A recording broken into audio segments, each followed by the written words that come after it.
lightning cracks, moves at max. It's movie night. The gang's all here, grip with fear, more horror films, alright. From bad to worse and worse to shit, you'll beg to fucking quit. Malevolent Movies has arrived in stereo now, nowhere to hide. So Ryan, if you want to get us launched. Let's do it. All right. God, my nipples are sweating. There you have it, everybody. How you doing, folks? Malevolent Movies, the podcast, episode number 18, coming at you hot and sweaty like Tyler's nipples. And Sweatiest nips in the game. Let's go. Salty. The sweat is salty, much like the salt water that permeates every angle of today's movie, which is a choice from the vault of Mr. Zach Shaw, his cinema vault. Uh-huh. And it's a brand new film. It may be the newest movie that we've ever reviewed on here, because I think it just came out like a week ago. Yeah, in April of 2021. April 13th, I think. Yeah, Holy cow. Damn. From 2021, Virus Shark. Ugh. Explain yourself, Zach. Explain yourself. I want you guys to sit there, and I want you to feel every inch of Virus Shark, because this was my retribution. When we watched Sickness House, and I said at the end, this movie is not good. You all said, hey, come on, this movie's not that bad. And then I was given the choice to choose a movie. And this is my payback movie. And I'm not going to lie, I saw the trailer for this one, and I was like, this is perfect. This is perfect. This is the movie that everyone's going to want to watch. So this is a two-parter episode, obviously, that you've seen or listened to the first part of Sickness House. So let us know in the comments if you liked Sickness House better, the episode Sickness House, and if better than Virus Shark. And if you did, then Zach's getting the boot from the show, and he's getting replaced with, we cloned Joe, but the clone came out half raw, and so half raw. Joe's full raw, so I guess that's better. There's a little flavor in this Joe, and it's not going to give you as much salmonella. Yeah, exactly. Well, speaking of Joe, Joe has been absent for a little while. He's in the doghouse. He's in Malevolent Movies jail, but I watched Virus Shark with him. The first time I watched it with Joe. We did a little date night, little watch together. I think it was like really late at night too. It was a weird night. Was he wearing a bow tie? No. I'm pretty sure he's much probably of a date night. He was probably wearing like the It t-shirt he wears like every other day. But it was a rather enjoyable experience. Like Joe, I was the only member of the audience, and he knows my sense of humor, and he riled me up good. And I will say this, I haven't watched the beginning of the movie in a little bit, because that was about a week or two ago. But I want to say within the first 3 minutes, Joe said, this is a community college. Yep. And then, as we find out in my part, lo and behold, it is a community college. And Joe was on it from the get out. And I think he just misses the days of playing Magic the Gathering at a college he no longer goes to. And so just nostalgia. But anyways, so Joe was on top of it, man. Well, I'm glad somebody was, because Virus Shark, I'm not going to give away a lot right now, but Virus Shark, it was tough, man. I had a hard, it's only an hour and 14 minutes long. Yeah. Yep. Feels longer though.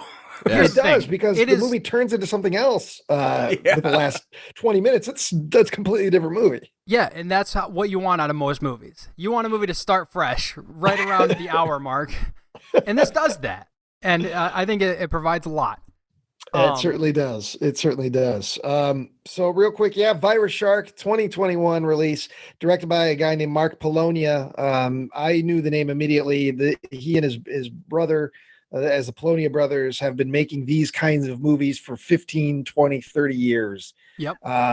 Just so many of these, so quick, usually with the same people, all of the same pedigree. And you kind of know going in, when you see Polonia name on it, what you're going to get. You're going to get shots that are there just because you need the shot. There's not going to be any creativity amongst the lighting. There's not going to be any attempts of continuity. They're not even going to try to hide the reflection of the various crew that you're going to see.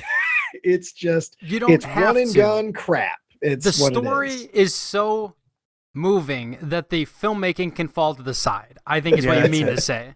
That's what it is. It fell to the side. It fell to the bottom. It fell to the bottom of the ocean. It went to the core and all the way back again. So, it's everywhere. I want to posit a question. We don't have to answer it now, but I'm familiar with the Polonia brothers insofar as they are these guys that crank out 5 movies a year. They've been doing this for 40 years or however long it's been. 30 years. 85 is when they started. I don't know if I've actually ever seen any of their movies. I probably have. I just don't remember. But anyways, this late in the career, is he, Mark, I guess, the director of this, is he self-aware at this point? Because as I watch this movie, for the first 30, 40 minutes, I'm like, I fucking hate this. The only good thing about this is that Joe's making me laugh. But then in rewatching it to write my part out, I noticed some things that seem very intentional, like intentionally bad. Like, you're taking the piss out of me. And so then my attitude started to change a little bit. I'm not saying I'm going full-blown benevolent on this son of a bitch, but it did warm me up a teeny bit. So I'll share those when I get to it. But I just want to ask a question. Yeah, I feel like at this point, and now it's just Mark now, right? His brother died in like the early 2000s, I want to say. Yeah, and so it's just him. Polonia that works on the movies. I don't know if it's like a cousin and or I feel a son, like maybe. Oh, the half raw brother. The half cooked. And I'm pretty sure Mark shows up in the movie too. He's at the end. He's the guy that says the world is different. Yep. But I feel like this is just his hobby now. And he's just gotten so efficient at it that it's like, we can just grab 5, 6 of our friends. We'll get a camera. We have access to the community college and the state park. So we'll go out there Saturday and all day Sunday, and we got Virus Shark in the can. Yep. And it just looks like crap because that's not the point. They're just doing it just because they like to do it, is what I imagine. Okay, this is bumming me out a little bit. So I got interested in what you guys were saying, and I wanted to, just see if he's done a recent interview where he talks about does he have a day job? What's his life like? And this article came up from, or I don't know if this is a blog post from retroinjection.com. February 15th, it looks like. Oh, it says it was updated in February 15th. But anyways, he did an interview, this guy, I don't know who he is, but he did an interview with Mark, and it's in a KFC. Awesome. What? Oh, that finger licking good. That gravy gets you every time. I mean, what's about you're giving an interview and you're getting delicious KFC gravy. There's worse places to give interviews, I suppose. But it's from December 10th, 2018. I have a feeling that this is the guy's job because of the fact that it's been going on for so many years. And you don't make Virus Shark unless you're going to turn a buck. I mean, this is one of the fast turnaround movies. It's absolutely COVID. It's not a coincidence. It's not like the Corona Zombies movie, which was actually where they took footage from Hell of the Living Dead, shot a movie that already existed, an Italian film, and shot a few things and plugged it in there real quick. This is a beginning to end movie that was made real quick, capitalize on COVID, try to make a buck. So I think money is very much involved in Mr. Polonia's cinematic oeuvre, if you will. But sound like an orifice. And I will say this, I have a feeling that somebody's going to be able to make a podcast solely dedicated to COVID movies. In the next year or so, you're going to see such an explosion more of these type of low budget quickies that were totally inspired by COVID. You're going to have, it's going to be its own subgenre, the COVID knockoff movie. In the next year or two. I predict that there's going to be so many more. And we'll be doing every single one of them. Yes, right. Zach, you're up first and last, because fuck you. All right. Well, Virus Shark starts, as any great movie does, with a narration to really break everything down and stock footage galore. A lot of stock footage. And of course, there's some ladies dancing on a beach. It's not related to the movie. It's just you get that in the beginning. That's the hook. What the narrator is our lead character, and what does she just say? Like something about the world's been ravaged by a new disease. They call it Shavid. No, Shavid. Sorry, because it's pronounced, or it's spelled Shvid, SHVID1, Shvid. But they had the O or the in there. Exactly. Like, they chose to do that. Chose to do that. Like, because I don't know if she says Shavid or Shovid1, but it just sounds dumb because it's like you're just trying to do COVID, which is fine, but you don't have to make it be like fine. Shark Virus 1. Like you don't have to do that. You can make it anything. Like, it just sounds dumb. I don't know if they've. And this whole thing hinges on the idea that one person got bit by a shark, and then they got shoved, and then they gave it to someone else, then they gave it to someone, and that spread so fast we couldn't handle it. Like we couldn't. There's nothing we could do, which is because they turned into marauders. You find that out later. But thank God COVID doesn't do that. Good Lord. Right. We get introduced to all of our main characters. It gives everyone a terrible little title card out of a PS1 video game. Man, I was in at this point. Like it started. I gotta say, I didn't really like Virus Shark like as a whole. Yeah, but it really. I think it like I was like we were talking earlier this afternoon. Tyler and I were, and I feel like it's just been just long enough to where we've recorded one of these that the beginning of this movie just hit me real good. It scratched that itch I didn't even realize I had. I was like, oh, everybody gets a lame title card. Yeah. There's this clown with his frizzy hair. This old man is like the muscle. I love it. Yeah. Well, I liked it because for this reason, because we often struggle with getting the character names down so we can do our synopsis. Yeah. This was boom. It was like right out there. And I was able to write down, okay, Christy, the shark expert, Gregory, weird goatee, Shannon Muldoon, Jurassic Park name reference. Yeah. She's also going to be probably only on the screen, and she was, etc. So it just gave us, I was happy about that part of it. I knew the movie right away was shit, but I was happy that, all right, that made my job easier keeping the character faces. And I'd like to let you guys know. So obviously it gives you the title card of all the characters, right? And you've got your Christy, who's the shark expert, Greg, who is a disease specialist, Shannon Muldoon, topside expert, whatever that means, Ann Satcher, a marine studies assistant, Richter D'Amato, which is the janitor or the whatever. Whoa. The janitor. He's look. That motherfucker repurposed a community college and put it underwater. Okay. That's what he says, but he didn't do it well. He's like walking around. There's the point, and we'll get to this later, where he like bends down and tastes salt water. He's like, salt water? What is salt water doing in here? It's like, you might have a leak. This is the fountain. This is supposed to be fruit punch. But I would like to point out, big bad guy, or big tough guy, security, Duke Larson. This is his second appearance in the expanded universe here. Oh, it's the same character? Yes, this is Mark Polonia's. This is the MPU, the Mark wow. Polonia universe. Duke Larson. This was the end of his. Now he was in Bigfoot vs Zombies. Same character, same actor. That's a bummer because unless he's coming back Terminator style, he's gonna be half like a cyborg man or something. Well, and here's the thing: I have seen Bigfoot vs. Zombies. I own it. I don't remember if he survived through that movie, and they maybe are just repurposing the character. It's a Kenny thing. Yeah, I don't know. I'm okay They with killed that. Duke. You bastards. Duke turned out to be the only person I didn't 100% dislike. Believe it or not, he started out, I hated him, but then as the movie progressed, I was like, yeah, Duke's okay. So what was the nickname? Mine was Blonde Gene Simmons. What did you guys have? I didn't have any nickname because like they gave us the name, so I always stick I with kept it. Duke Larson. Yeah, I kept Duke Larson for him. I mean, Duke Larson's a great name. I It's a kept great calling him like Crusher or like Blade. Yeah. Or some bullshit. He's dispatched by the time my section kicks in here. Yeah. I wrote down Bang Tango, which is a 80s hair. That's a good one. Because he looks like he's a lead singer from a cover band from Bang Tango. Like he's going to be at, Streeter Days or whatever, and Hairbanger's Ball type of guy. Yeah. His hair, that's what he looks like to those who haven't seen the movie. He's an older man, probably in his mid to late 50s. He's got a goatee that has died.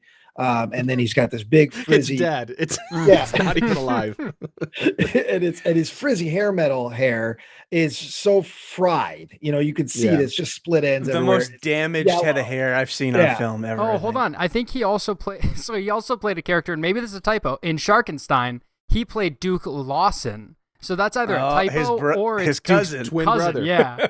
Twin cousin. The Hatchet movies. Didn't they do that with the Hatchet movies? One character, he's playing his brother in the next movie. It's the same actor, but he plays his brother in like the sequel. And Yeah. I think they did something like that with the Hatchet series. So maybe Polonia's like, hey, the kids like Hatchet, so maybe it's the recurring character that they like so much. Yeah.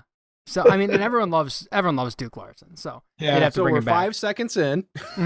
Yeah. Well, don't worry, it goes quick. Nothing happens in this movie. No, nothing happens at all. So once we've met all the characters, it is established that we are in this like deep blue sea kind of underwater area where they're studying sharks to find a cure I'm gonna call it Schvid because it just sounds like it's not that it's better, but It's so better.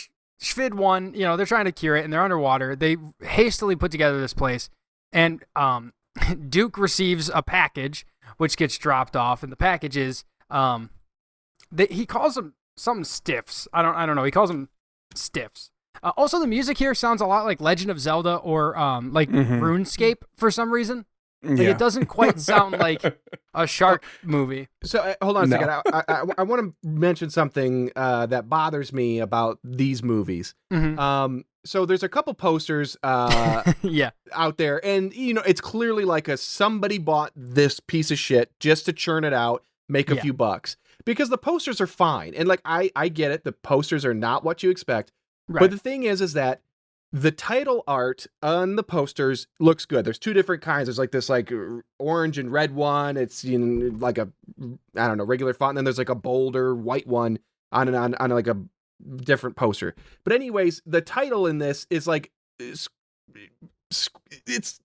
like Arial font virus, and then like Comic Sans shark, and it's like wiggly. Yeah. Like when you're releasing stuff, at the least get the title to look like the poster. That's all I want. It's so small, and it'll take you 5 minutes to go in there. You don't even need the original file, like the original Adobe Premiere file or whatever you're using to fix that. You just drop the raw video file in there. You just hard cut out, drop in virus shark, and then move on. Like I don't even care. The thing is, Tyler, you care. Yes, These guys, exactly. it's obvious. This movie, sounds like a lot of time. These guys don't. That's the thing about, and why I hate these kind of things, is they just don't care about anything. That is why you have blown out windows. That is why you have constant reflections of crew members in every sort of reflective surface. If we saw it, they saw it. This isn't film. They see exactly through the viewfinder exactly what they're getting. There's no mistaking here. They just don't care. There's no lighting to highlight things. There's no like, well, if we put a shadow here, we can, and the key lighting. There's no. It's just, can we see everything? Action, go. They don't give a shit, and that's why I hate watching actually these movies. Why am I going to give a shit when it's obvious they don't give a shit? They just want to put out the COVID thing and get the quick buck, Yep. And that's how, but that's the same with a lot of this. Like Justin Price, he seems to there's some production design put in there, but it's like, we got to get this out because I just came up with a new idea. It's like, they're already bored with this idea, so they're trying to get to the next one. Because literally, as he was completing this, he's already got like 5 in the pipe. Like, there's Invasion of the Empire of the Apes, Dune World, Camp Murder, Sharkula, and Real Monsters, all already working on right now since this came out. And Feeders 3 also came out this year. So, I mean, when the money's there, you got to shoot the movie, I guess. Yeah, I guess. Okay, I think I've seen Feeders. That was like their big one. They got picked up by Blockbuster, I think, Back originally. in the day, yeah. That was like the thing that really popped off for them. And then they've just been doing this kind of shit since, as far as I could find, at least. And then they're like, you can shoot movies with your phone. Fuck. Let's go. Empire of the Sea Apes. They've been doing that since the Razor. Exactly. This was shot with a Razor. Yeah, I was going to say, their first feature film ever shot with a Razor phone. It's incredible. It's them. In 2021. Gene Hirschman award at the Oscars next year. So we get onto the ship. This package has been delivered. Duke obviously intercepts because he's security. He intercepts everything. Yeah, exactly. And then the terrible RuneScape music is playing. And this base is massive when you see the exteriors. It's clearly, like you said, a community college. It's not that big on the inside. Well, there's two bases. There's two shots. There is the screenshot from a video game. Yeah. Like a Mars. From like a Command and Conquer. Yes, exactly. With a water overlay. And then there's, and I'll pull up my notes because I'll give away my joke now. Ooh, I love it. But it looks like a plunger stuck on top of a strainer, which is resting on top of a broken plastic appetizer sampler. Yeah, it's all spray painted, and it looks like it's in a fish tank. Like, that doesn't look like the wide shot of the sprawling video game world. Like, it's called practical effects, Tyler. Not all these movies can afford the CGI. Okay. Yeah. I heard the director, he put the camera in front of a glass of water and he put a straw in it and just blew bubbles. Yeah. And then he overlaid that over the whole movie. Like, wow. Well, the thing you don't realize is during that interview at KFC, he shot 2/3 of another movie. Just in the back. That was Feeders 3. Yeah. Everything looks like a chicken fryer because it was.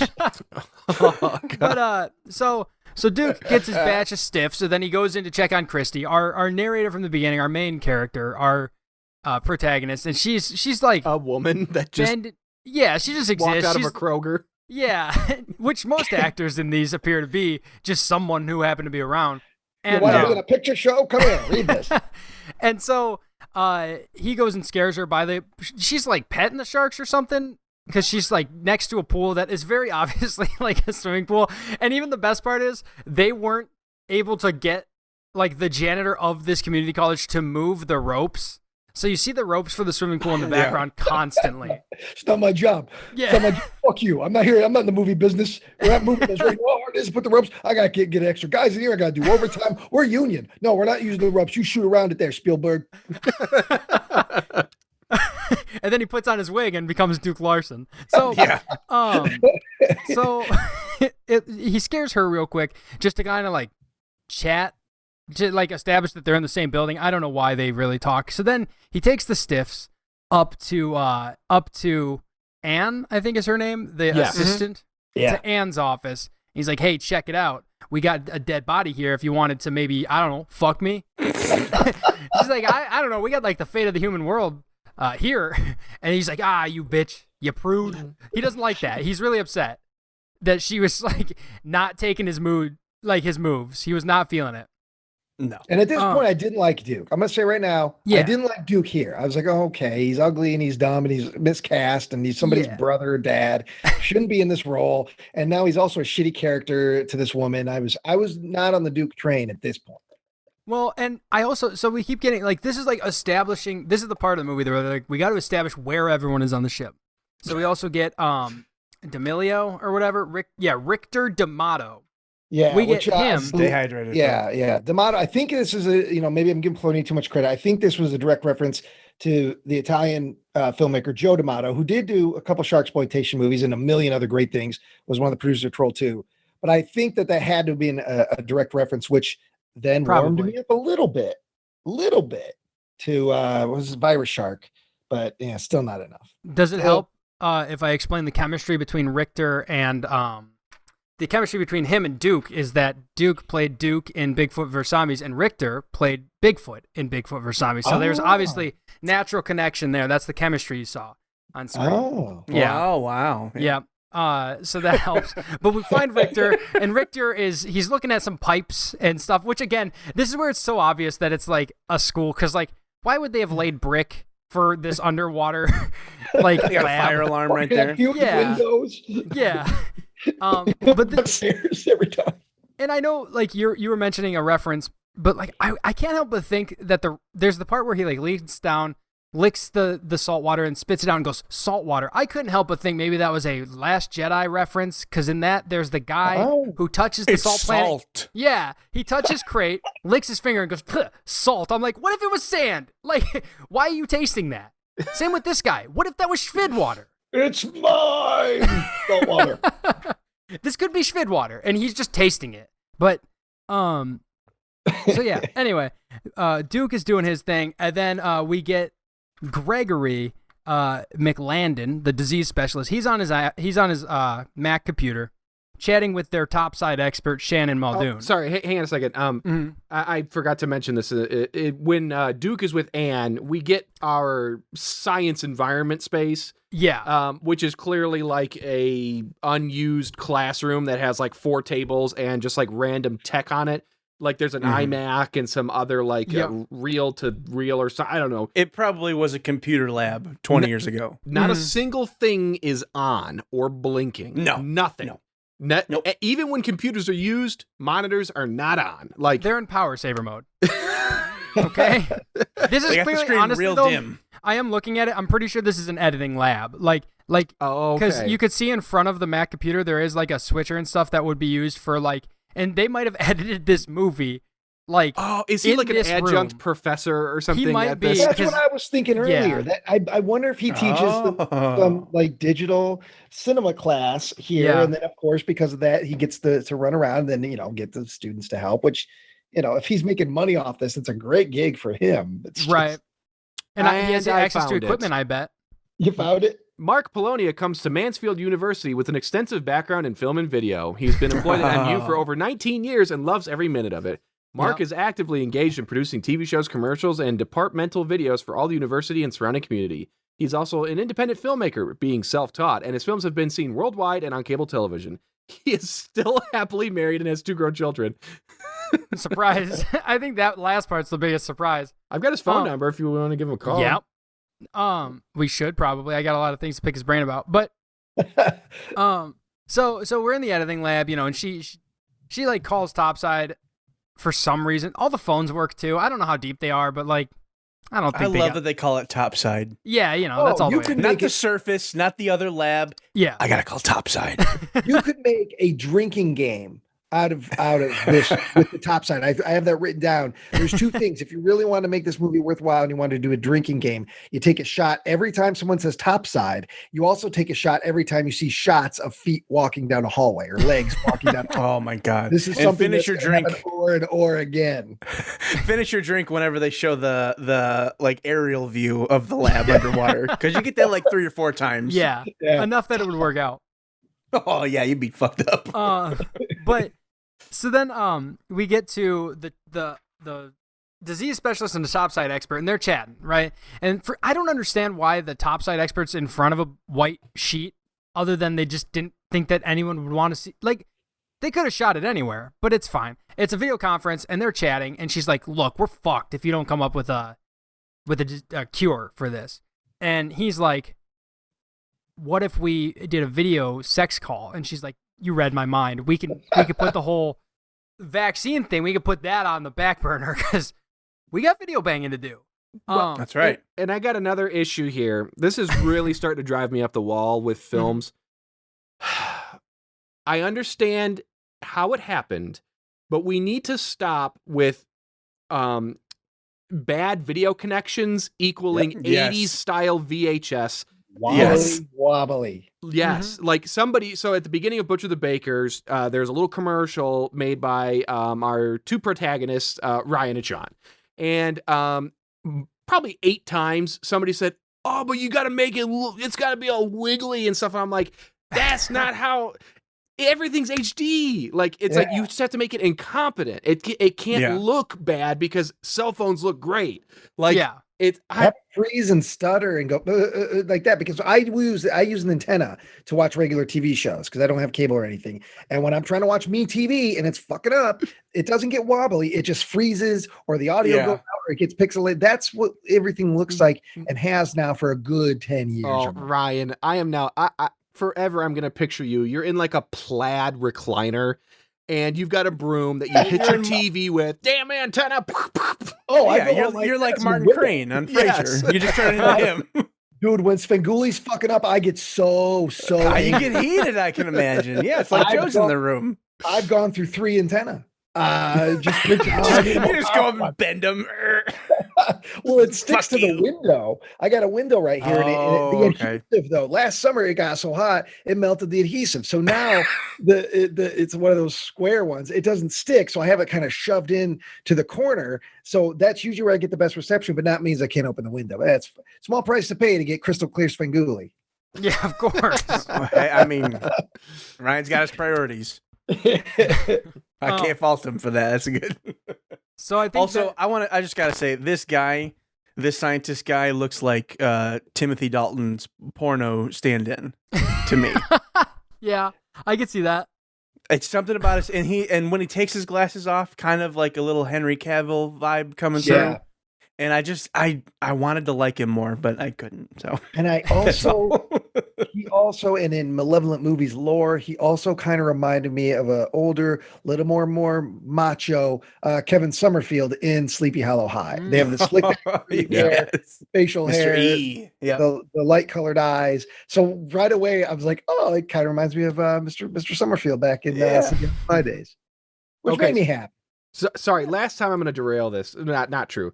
Guys, I kind of want to go to Pennsylvania and hang out at Mansfield University. It looks great. I'm watching all of his videos that he makes for the university because he's got a full-time gig there. Yeah. And hey, I'll give you some credit, Mark. You're making Mansfield look good. I want to come hang out. There you go. I want to come lick the salty water out of the pipes. Yeah, right. Professor Polonia, this is what I want to say to you. Imagine, I know you're getting the bucks. I get it. But imagine what you could do if you tried. That's all I'm saying. You've got the experience, you've done a million things, but you also know. Ryan, you know what? I'm sorry. I know what's happening here. Mark is putting his students first. Yeah. He wants to put in an extra 10 minutes setting up that shot, but he's got to go home and lesson plan, buddy. Right. He is serving the students of Pennsylvania well. So he's trying to teach these kids that anything you want to do, you can put your mind to. And even if that's even if you're shooting not for the stars, not even for the sky, even if you're shooting for the top of that nearest tree, you can make it there, right? And that's as far up as you have to go. You don't have to touch the rim, right? If you can throw the basketball, get out there. And I think that's what he's trying to do. It makes sense because I just looked up his lesson plan, or he's got his first class online. You can get a sample. And he walks in, he's like, who believes in the 180-degree rule? Anyone raise their hands and goes, get the fuck out. I thought you were being serious at first. I wish. Because he blows we don't need that. The first 3 minutes of this movie, he totally forgets it. So yeah, well, just to keep this tangent running even further, do you think that there's any chance that Mark, every time he releases a movie, he promotes it on the staff email? Oh yeah. And there's always that one receptionist or lady in admissions who shows up just to support Mark. I just love these movies. And there's and he probably does showings. And because it's humanities probably is involved in the arts side of it, I'm sure that the speech teacher tells the students, hey, if you need some extra credit, go and watch Mr. Polonia's new movie and you write a review of it and you can get 10 extra credit points. Like IBCP used to do at the theater. Yep. They probably have a screening you write up about at the school. Yeah. Look, you guys are stomping on this guy's hopes and dreams, but he is a filmmaker. All right, he's got it all figured out. I mean, he gets to make whatever the fuck he wants. That's true. And he's got a job that he apparently, I assume, at least enjoys. He's been there 19 years at a nice looking college. He's got it all figured out. I don't like this movie very much, but I'm happy for you. You guys are just jealous you haven't come up with Frozen Sasquatch. Oh, forget it. Let's just go be in the next Polonia movie. Do you guys got Please. Next Thursday, he's shooting 2 features. Which one do you want? I mean, realistically, I want to be in that KFC one. Deep fry me, Mark. That's the name of the movie. That's the name of Deep Fry Me. Deep fry me. Right now, Polonia's listening at home and he's pissed, but he's like, wait a minute. He's writing down a bunch. He's going to deep fry me on a notebook. We're going to see that in June. Yeah, he's trying to find time to pencil it in, but he's a busy boy. Oh man. So my section here ends with again not janitor. He is a whatever. What is he? He's like an engineer.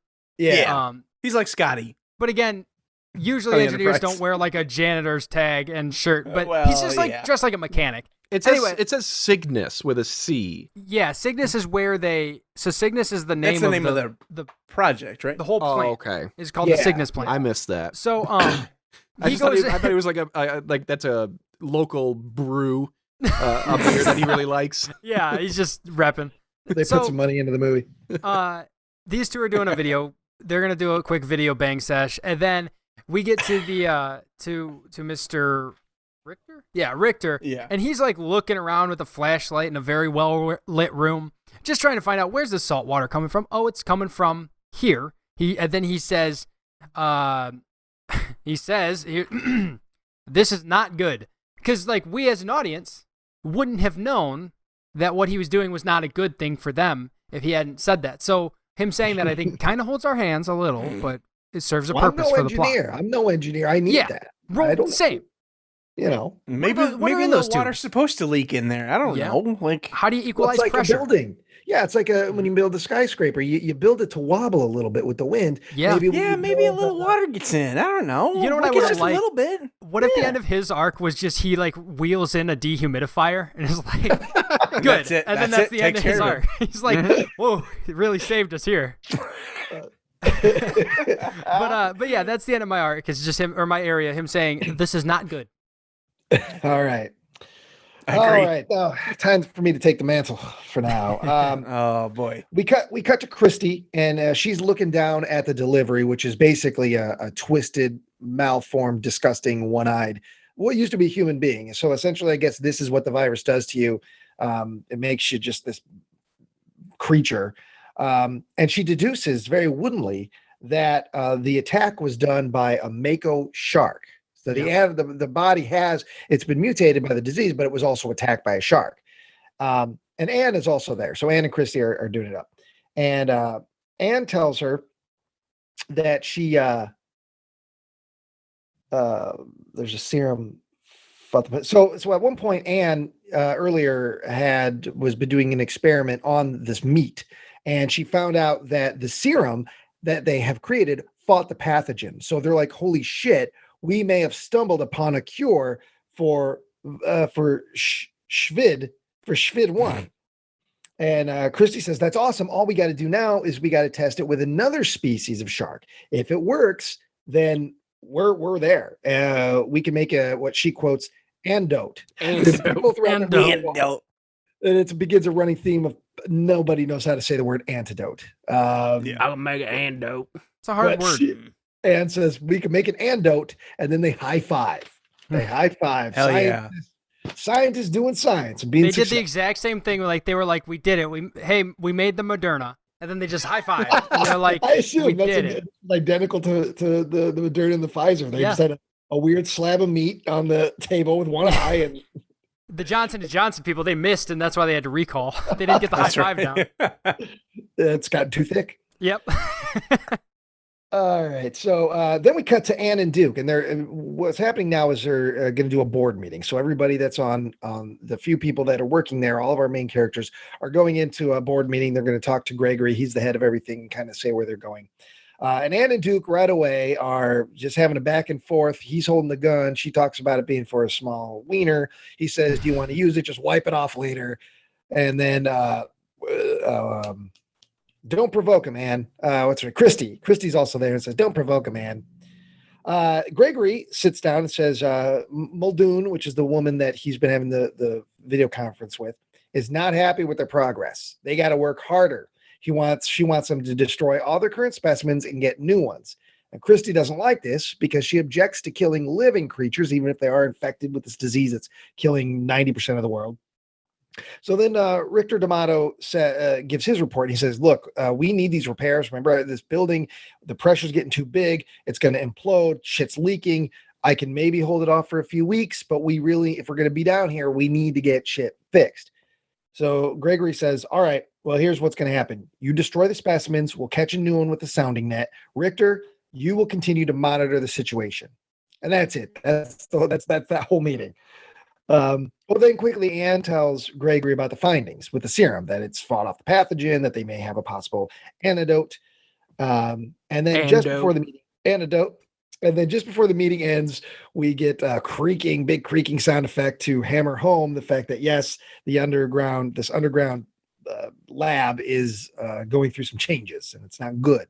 Yeah, you could also drink every time they use that sound effect, which sounds like someone farting into like a huge like salad bowl in like a fucking warehouse. It's like a very specific sound. Yeah. I couldn't they play it so many times. And Well, okay, and so they're when I watched this, I first of all I didn't know. I knew it was called Virus Shark, and that was it. I didn't know it had just come out. Yeah. I didn't know it was connected at all to COVID. It makes sense now that now I feel like an idiot. But Virus Shark, I'm sure they've made a couple of these in the past. Whatever, sure. Zach found one. Whatever. But I had to take a break 20 minutes in, and I did it. I think around this part actually, because I remember hearing that big fart sound, and then taking a break for a few hours, and that was all I could remember. Was that fart sound, and it was stuck in my head. So you left to recreate it. That's how you got that spot on the salad bowl. I had to do some research. I took our big aluminum boy. Yeah. You're like, where have I heard this before? So you went and got your biggest salad bowl. And Trevor was living out some of his fantasies, like in The Thirsting. He was in that warehouse blasting in a salad bowl. So Virus Shark inspired a new movie, E. coli Bowl. So Ebola. from Polonia and Company. Oh man. Get that one. I just thought about this. Do you think that Mark Polonia What? puts out a movie more frequently than Tyler puts out an episode of this podcast? Oh, dude, without a like doubt. He definitely does, right? We're Video to that episodes, point. certainly. That's incredible. He just wrote the first act of his next movie since I started my segment. Probably. That's actually All right, incredible. so guy's got bad gas, gets his big salad bowl, goes in the basement. We can stretch that out for like 20 minutes. yeah. Yeah, It's two, just act the two. same sound effect. The return out. of Duke Larson. Get him in here. Everyone's vaccinated. Yeah. So we're going to have a big family reunion. Everyone's excited, but then they all get tainted from the E. coli bowl. It's a brand new disease. Out of the frying pan and into the fryer. Oh man. Anyway, And into the fire. Go. That's from the Hobbit. anyway, it's a goofy sound effect. They use it a lot. So then it's over. That scene's over. We cut to Duke. He is getting rid of the specimens. He's just shooting his gun into the pool, and he's killing a bunch of very transparent cartoon sharks. Hey, Ryan, sorry, I forgot to mention this, but when we were watching this bit, I don't know if you pointed this out already, but they keep cutting to this green screen shot of two like claws, like the no, that's coming up. The claw Yeah, machine. we're not there yet. Yeah, wait, that's that right. is- That is by far Oh. some of the best practical effects that we've probably seen. sorry, he shoots them first, then they grab them. Sorry, Shoots my them. bad. He has Also- to kill the specimens before you get the new ones. My If bad, you my notice, bad. I'll let the you set sign- it up, but there's a little funny Joe Buckley bit here. Well, and Okay. real quick, while the scientist is talking to him, he's talking to them through a microphone on a black magic. It's like this is clearly their editing video thing? making. Yeah, it's an editing thing. Like the microphone is plugged in there, and I'm sure that works. This is a But like fucking video toaster. this is all like They just very don't care. clearly their editing gear from the college. Yeah, Yeah. and they don't care that you saw that and you noticed Right. that. They don't care. That's what it puts me through the roof of these kind of movies. They don't give a shit. He's probably like, oh yeah, that's absolutely what we did. It's like, you didn't even try it. There's like no production design. Hey, they just wanted to make those COVID dollars. Yeah. Ain't that So- kind of movie. Yeah. So after Duke shoots a bunch of these transparent cartoon sharks, then we get this claw machine, and it looks just like a claw when you go to the Flying J and you're trying to get the knockoff Rolex and the claw machine. It looks just like it. It comes down in the foreground, right by like the lens, but it's all CG, and it grabs this rotten great white. And then I do think though It is not that there's a CG. prac- I'll have I you think- know. They're well, I think there is a practical. practical afterwards. It seemed like it was like a CG claw. See, first, but then again, we're talking quality here, baby. You couldn't tell the difference. I That is couldn't where because the CG and the practical world combined. That's what we've been working towards for years with filmmaking. well, it does afterwards when it actually does hold the shark. Then it did look like That's somebody- practical. Yeah, that Yeah. looks like when the claws came down initially, it was like oof. It's That- just really bad green screen because they're trying to make it look big. Like these sharks Yeah. are sharks, Yeah. but really they look like baby sharks. And then when it cuts to like when it actually is holding the shark, it's like coming from the left, and it looks like someone just got one of those grabbers that your grandpa has when he's sitting in the chair. Got to reach, and then he's got a plastic shark with some goop on it. Well- They're like put the lens real quick. When I was watching with Joe and those came into the shot, Joe did that thing where I don't think I can replicate it. Where he's like, and like he giggles to himself because he found it actually funny. He's like, granny grabbers, and he was just giggling, and then he stops. There's about 10 seconds of silence, and then he just asks, "I wonder why I don't have those yet." So it was like he just realized I gotta buy me some of those grabbers. Yeah. I'm using my arms too much. Oh yeah. no! You got to get up to get things, Joe. We can't have you. That's the That's too final much. frontier for Joe Buckley. Is when Yeah. he refuses to stand and reach. He just refuses. Not that he can't. He just decides. Fuck standing up. Fuck reaching. I get a granny grabber. Yeah. We just have to. That sounds like the other something Joe one. would say. Well, Fuck what if reaching. you ran into a shark? Fuck reaching. I'm just gonna sit down again. What's the point? I'm gonna die seated, so I might as well stand. Yeah. What am I Yeah. gonna die and stand up for the rest of my life? No, I'm dead. Oh, Joe, miss you. Then what happens? So, all right. So now that they've got a rotten, diseased great white in the presence, Yeah. we cut back to Rickard D'Amato, and he's going through trying to find whatever's wrong with this place, and it's just him with his flashlight. He's shining his flashlight in this corner. Hold on. The first thing he does, Ryan, is he goes up to the Security panel. Well, I think that's for the fire department. Yeah. Maybe it's the security system, but like there's a panel behind a glass. There's like a black enclosure and a glass door, and there's clearly the lock mechanism to open it, but he's just touching the outside of the glass. Yeah. That's what makes He's me think inspecting. that's what makes me think that they know what they're doing. Like, fuck you, like, audience. Like, this is funny. Well, that's awful, though. If that's the way, it's one thing to be like fucking with the audience and playing with the audience and being in on the joke, tongue in cheek, wink, wink. But when you're just like, we're not even going to try, and it's, hey, audience, we get it. We're not trying. You're not trying. Then I'm like, well, what's the point? Why am I even going to fucking watch? You're because not you trying. have a podcast, Ryan. That's why you're going to watch. That's why. Fucking virus shark. But yeah, he does that, and then he's doing. It's a montage, so we got music, and he's going through, and he's trying to find out what's wrong. He does that thing where you see, valves, and he kind of taps on the valve with a pen, and it moves. He goes, and he taps on another valve, and he just shines his flashlight in every crevice and cranny and corner that he can find, trying to figure out what's going on. Then we cut to Gregory. He has yet another video call with Shannon Muldoon. And he tells her about, look, there's some structure failures. They're thinking shit's going to go sideways. But the good news is Anne thinks she's had a breakthrough. She thinks we could possibly have an antidote. And at this point, Anne says, like all good scientists, again, like probably happened with the big wigs at Pfizer and Moderna, she says, on a scale of 1 to 10, for marketable cure, where do you think we're at? And he goes, about a 7. I threw my notebook and took a break. I was like, come on, they're just not even trying with the dialogue. And on a scale of 1 to, on scale of benevolent to malevolent, how I just heard Biden ask Fauci that. Yeah.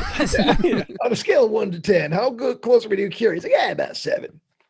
But okay, so about 7. So, but you kind of get the vibe from her that she's fishing for, okay, well, if we have, it's a little sinister the way their dialogue goes back and forth then, like something like, they're not on the up and up.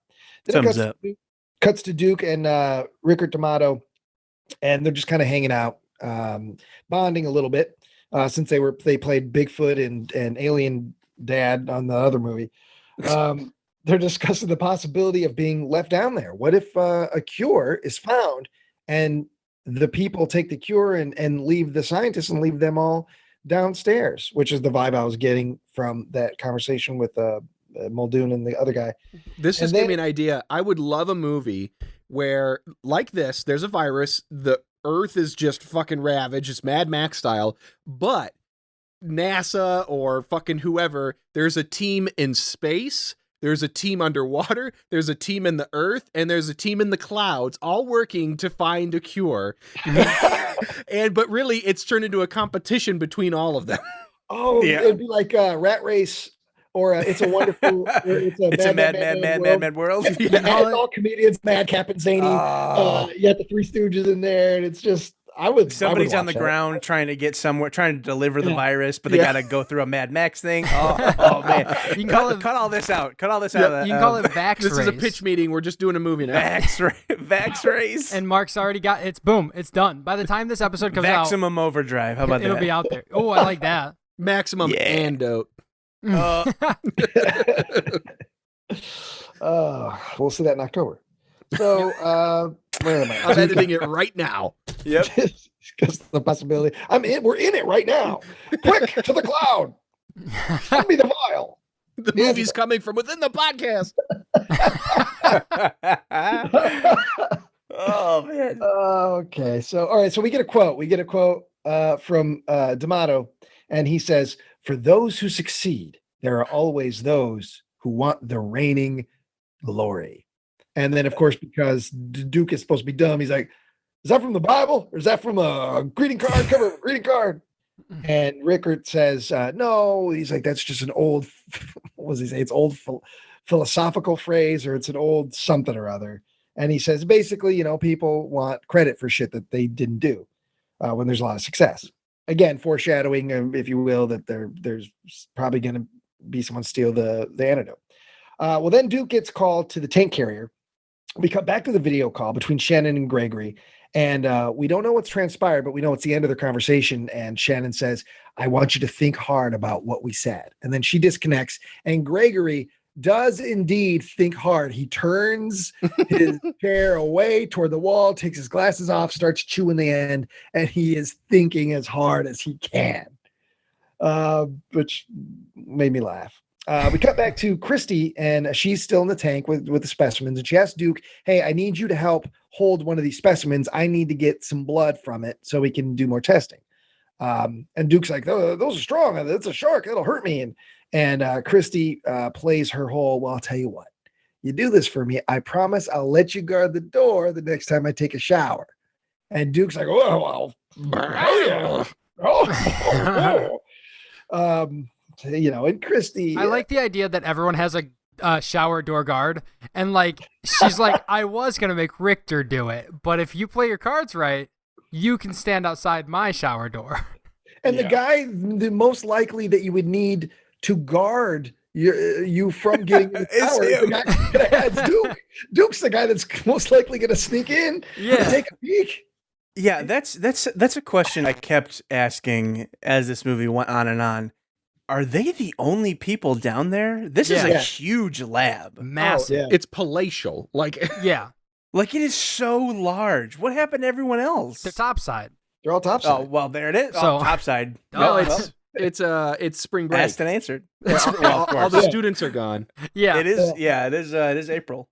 Yeah, he's like, well, Monday and Tuesday we're shooting Virus Shark. Wednesday and Thursday we shoot Empire the Ants 7, and then the ants. I they want to see shot that. 3 movies in that 1 week break because they only give them a week spring break. They got 3 movies made. So Well, he sends his students out to do it. Yeah. yeah, Oh or my he fails God. them. Yeah. You want that recommendation letter? You go out and you shoot Bigfoot versus the Wasp Man now. First the wasp, man. Is that the end of your part, Ryan? No, almost there. Almost there. Okay. All right, so at this point, Christy asked Duke to. Okay, yeah. Christy says, "Hey, you need to pull the shark to the side of the water tank." She tells us to Duke with the grabber thing, so she can get a blood sample. And then to attract the shark, you need to smack the water with a pole. So basically, these sharks are going to get riled up and lead you to believe, well, I'm sure something's going to happen here.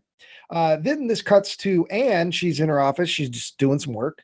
And we cut to that mutated meat body that was brought in earlier. It's just still on the slab.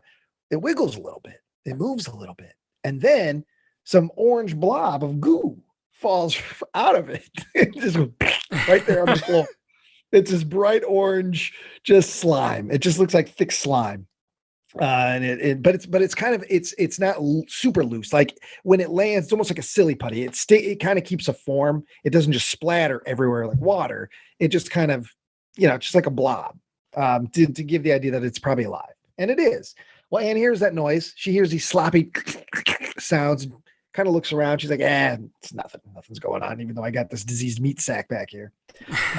And then Professor Polonia decides that he does care a little bit. And he's like, you know what? I want to see the point of view of the blob.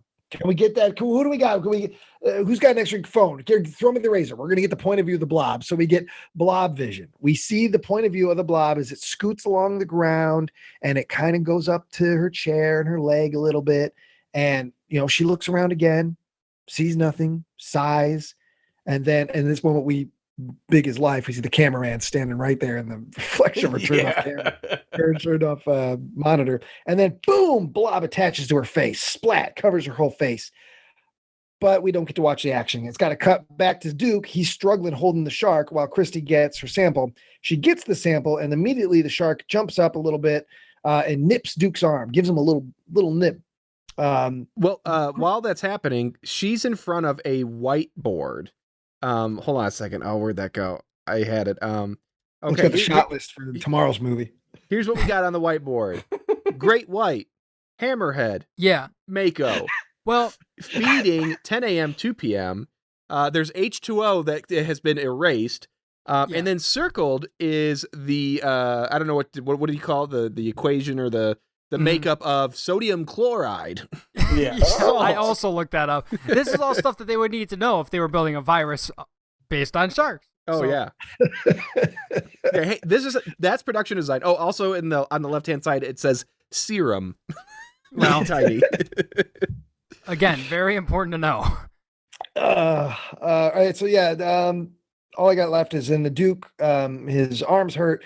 Christy goes, "Oh, it's only a scratch. Better go see Anne and have it fixed up." Duke goes outside and he yells out to nobody at all, "I don't get paid enough for this crap."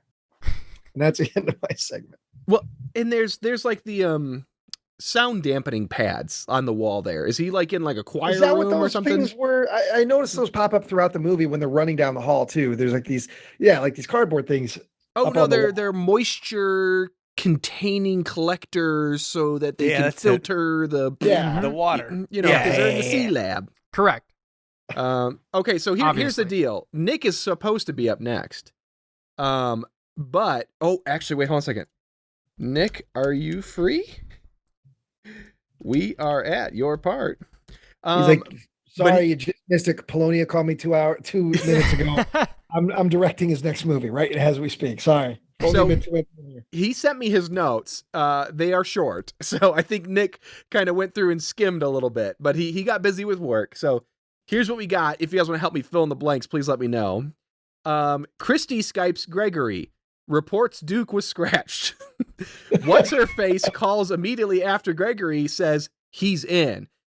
He's talking about Shannon, I think. Yep. And to not let him down. So Gregory better not let Shannon down. To which what's her face retorts, "Don't let me down." Oh, okay. So Gregory says, "Don't let me down" to Shannon. Then Shannon says, "No, you don't let me down." And they should have went back and forth for like 4 minutes. No, you don't let me down. I'll tell you what. They what. should have turned to the director and said, "Don't let me down. Don't you let us down, Mark." He's like, too late. He holds up the script and then smiles at the camera like he's in the office. Yeah. Okay. Oops. Yeah, and this is where it doesn't the scientist was Gregory. He pulls a gun at this point out of the desk, I think. Right? Yeah. Which I don't understand because like what are you gonna do? The idea of what are you gonna do? The idea of like they've built me a serum and I'm gonna take it by force. They would have handed it to you because you're their boss, their direct superior.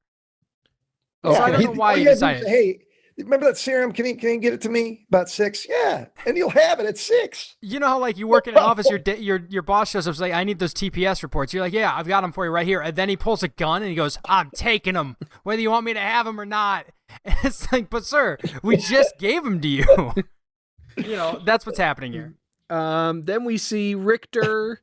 Nick wrote engineer guy continues wandering around touching water. Oh, correct. Nick's calling in.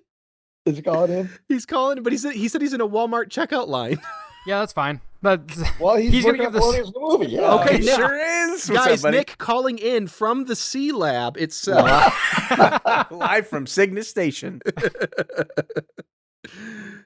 How's the structure? Is it holding up? Engineer Swartz, can you hear us? Is it That's the same thing that happens to me anytime I buy produce. I can't figure out how to do the self-checkout. I'm looking for the code. It's a nightmare. Yep. Wait, I know what's happening. He's in a Mark movie right now.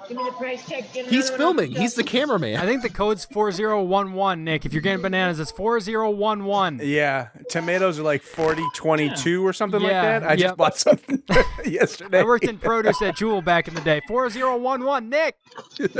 Make sure to keep your receipt out if you have soda, because they want to make sure you bought it. Yep. At least if you're at the Walmart's here. If the soda is not in a bag, they're going to check your receipt.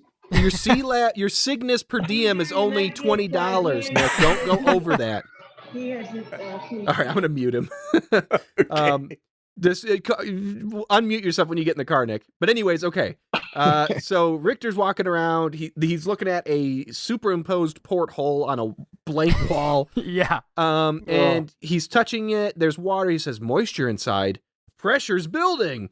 Suddenly a shark materializes in the window and jump scares him. He tries to shoo it away. That's what Nick says. I don't remember. Yeah, he does. Yeah, he does. Yes, he does. He goes, "Get out of here. Shoo." Oh, okay. Which I don't understand why you would, like, the shark's not going to hear you, nor is it going to be scared. He wouldn't hear you if you were next to it. The sharks can't hear. Exactly. Hit the water. He has to figure out how to say shoo in a pattern of waves with his hand. Yeah. Or bleed. That's the only way he can talk. He then taps at the water softener. Nick thought it was a YMCA. How wrong you were. Yeah, you idiot.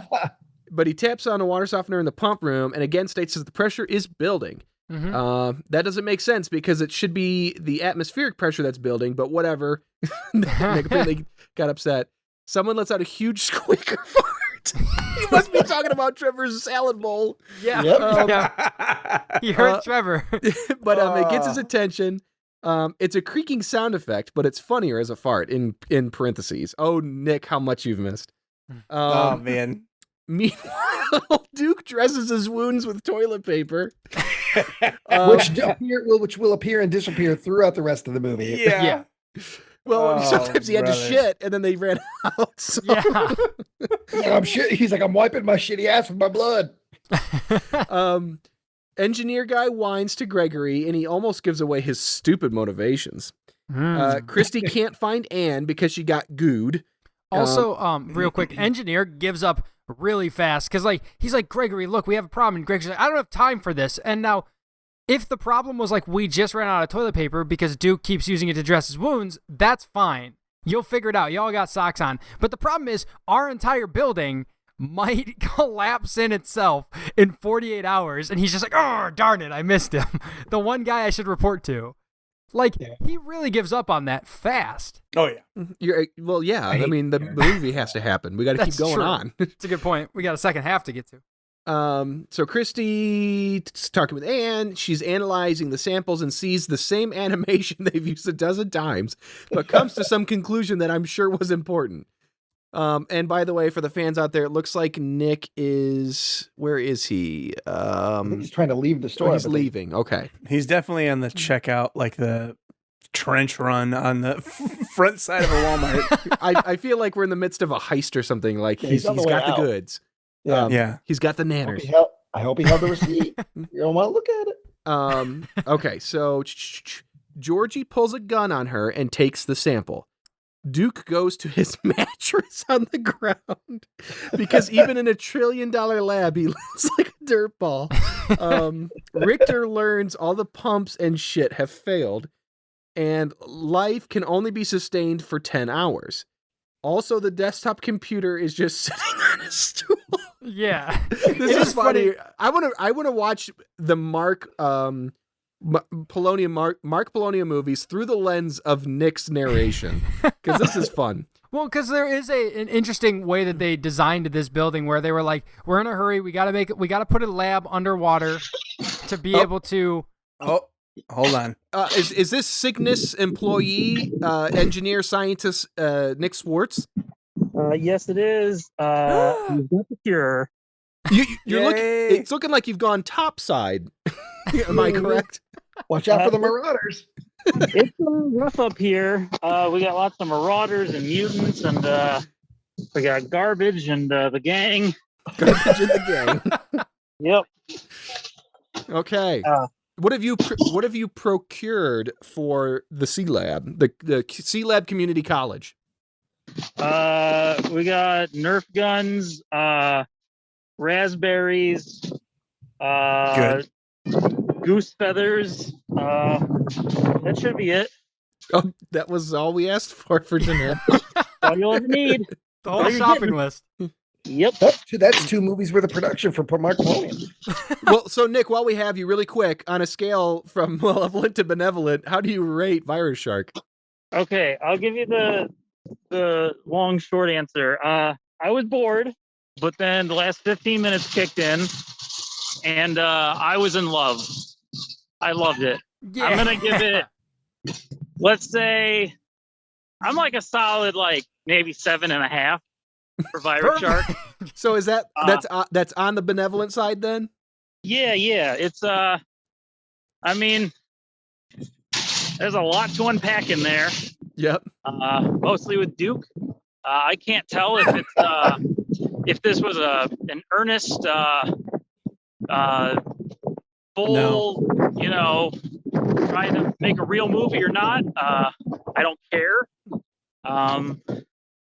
The whole virus thing, it was I don't want to say too soon, but just exhausting. But yeah, I think I'm going Benevolent with this one.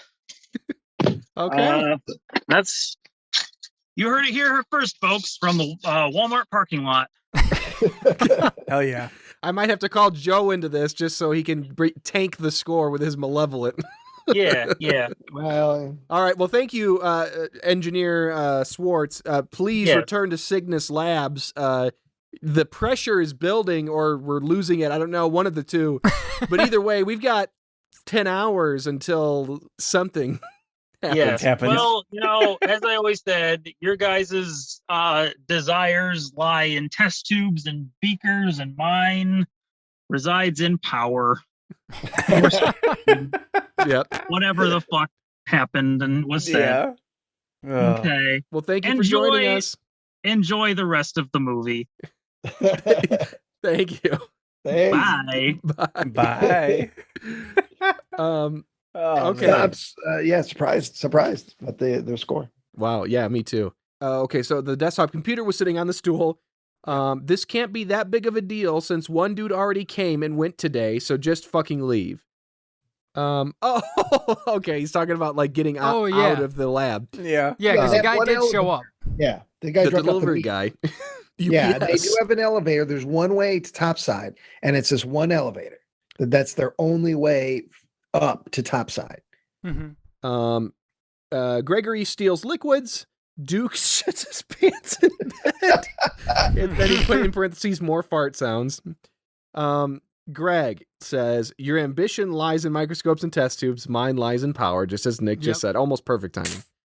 Anne bites him. Oh my gosh. She's like a zombie virus person. Yeah. He knocks out Christy. Muldoon is revealed to be covered in sores. That's Shannon. Shannon. Yeah, Shannon Oh, Muldoon. on the screen. Yes. Yeah, she's Our got Skype the friend.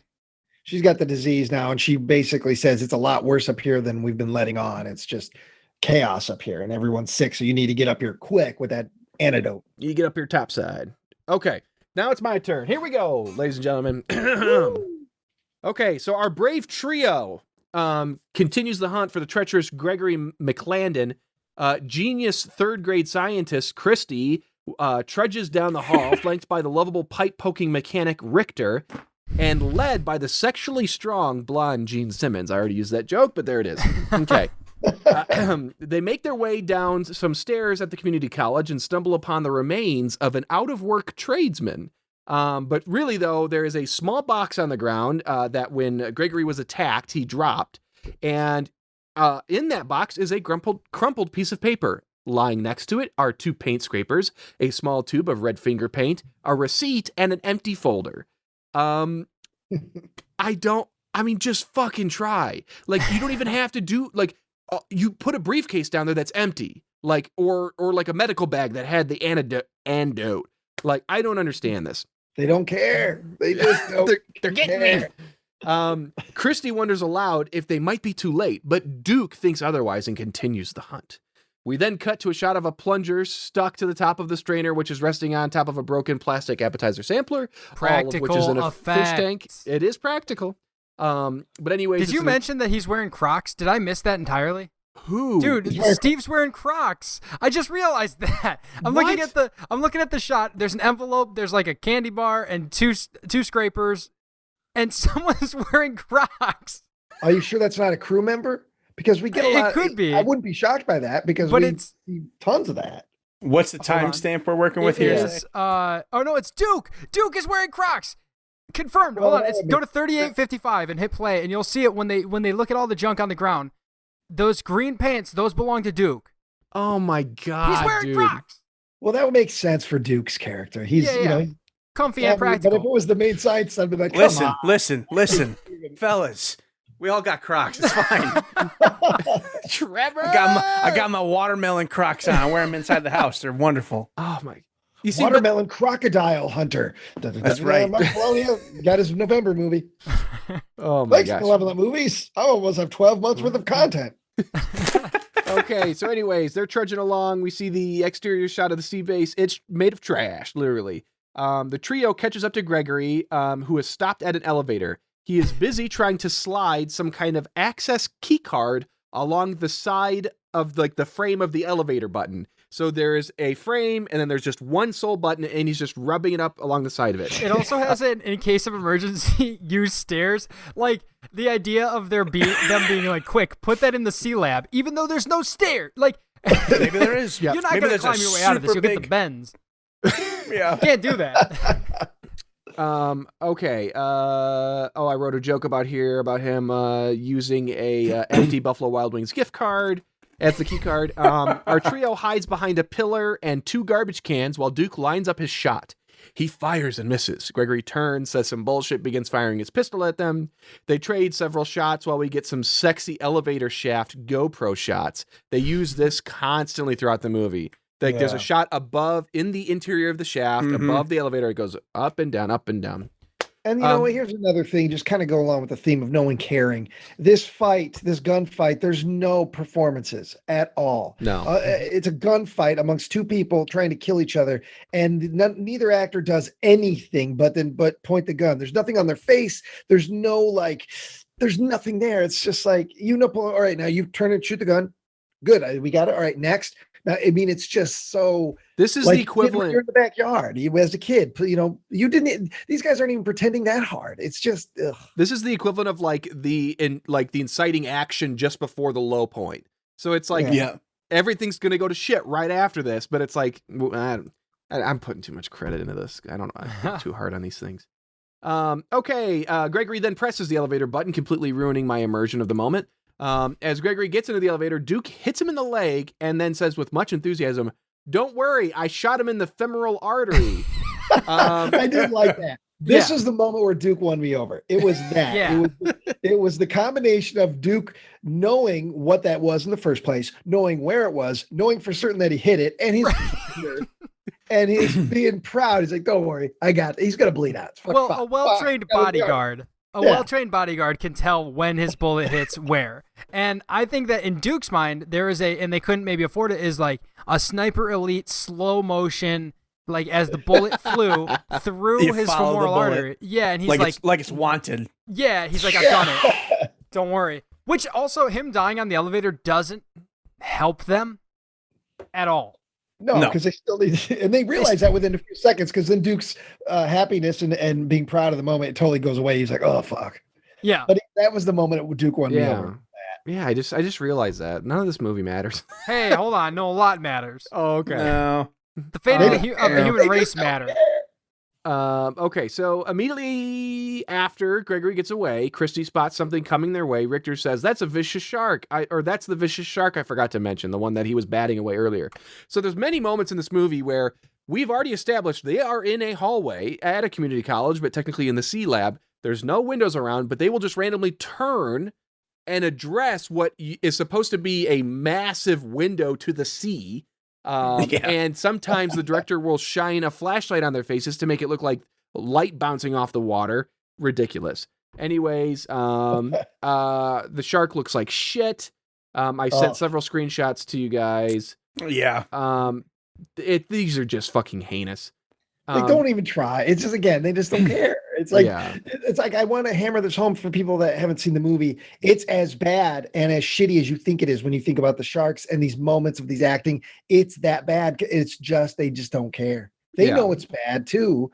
But they're just like, it's fine. We got to get the movie out, you know? Well, the shark then bites some tube outside of C Lab and it causes the elevator to malfunction and explode. So I don't understand this, but fine. Cut to Christy giving Duke her antidote. Duke has concerns, and through those concerns, we learn that number 1, he was the first live guinea pig to try the antidote, and 2, that was the first and only shot she had. So Richter wants her to make more and to try it on Anne. He likes Anne. He wants Anne. Through a series of uncomfortably close ISO shots, our trio decides to come up with a plan. Christy thinks they need more help from Topside. So she attempts to contact them. This film, so this is where when I posed my question earlier. This film is just a mess by an incompetent director in almost every way, but we get a glimmer of self-awareness here.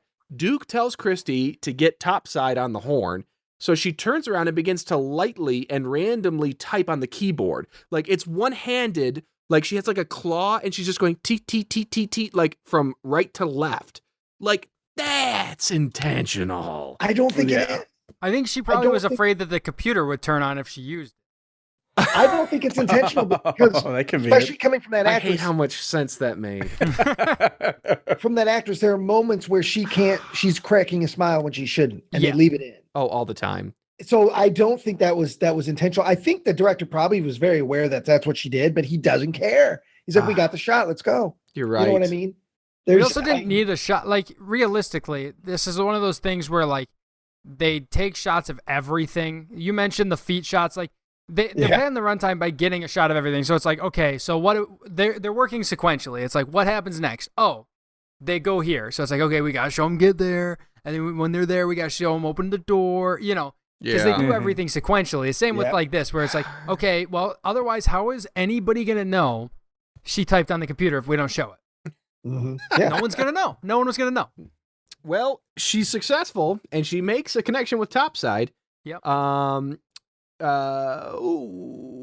am I? Oh, okay. So, Topside, as we are to understand now, is a man in a hazmat suit holding a stethoscope in front of a JPEG of a virus. So I don't know. Yeah. Okay. Actually, I do get it now because we have Zooms where people put themselves on beaches all the time. Yeah. So this guy thinks with his other science buddies, thinks it's funny. I got the old sodium chloride virus behind me. Eh? You get it? Watch out behind you. I think there's Schvid's behind you. Yeah. Whoa, watch out, Schvid. I'm covered in Schvid. I thought you said SIDS, like sudden infant death syndrome, which isn't funny, but if that was right behind him. Oh, that's awful. That's a movie. That's a movie, Mark. Yep. Okay. Okay. They're having a conversation. I don't even remember what it says, but it's cut short because a shark starts biting the communication cables outside the lab.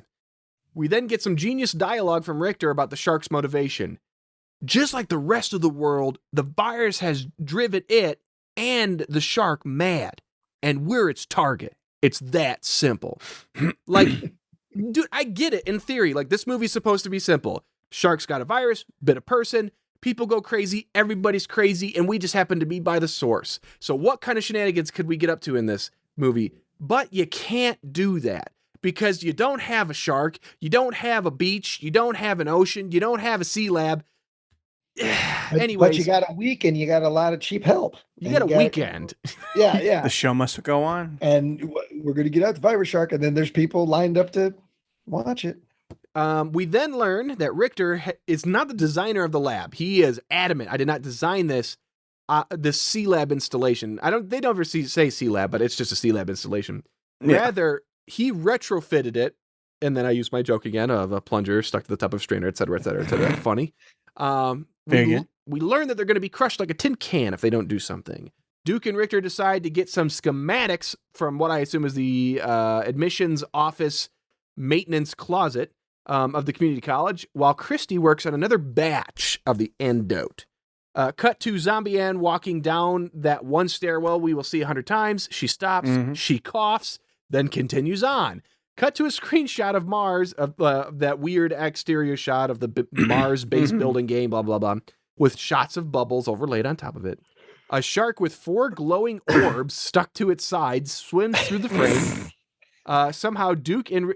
That's another thing. This virus, it ravages these sharks in different ways. We don't... The movie never establishes truly what the virus does to you, and I don't understand because they could have done it in the very beginning when they explained things. She could have easily said, in human beings, it manifests as going insane and mutations of the face. In sharks, it manifests like this. They could have done it in 2 sentences. Yeah. This whole movie, I'm like, what the fuck is the virus doing to you? Is it like COVID, or is it a movie virus where it turns people into zombies? Obviously, it turns Anne into a zombie. It's turning these sharks into weird different mutations. There was that mutant thing on the slab they brought in, but it never really...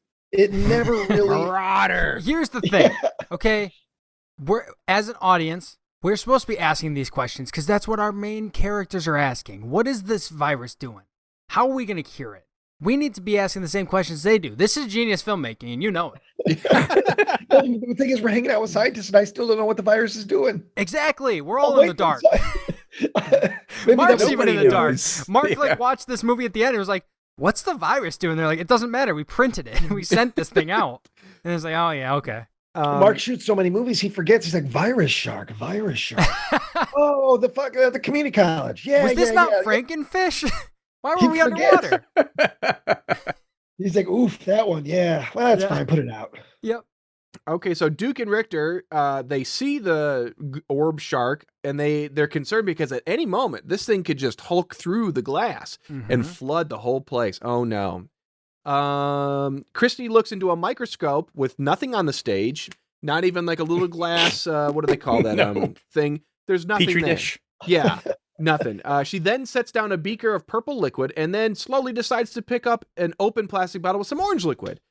I don't want to nitpick, but it has been established that she has already made the antidote previously. Yeah. Yes, we don't know the results yet, if it works on Duke or not, but she already did it. Showing me hesitation makes it look like your actor doesn't know what they're doing. Just show her like taking like different vials of liquids, pouring them into the same one, swirling it around, looking at it, and then saying bingo. Like that's all you needed to do.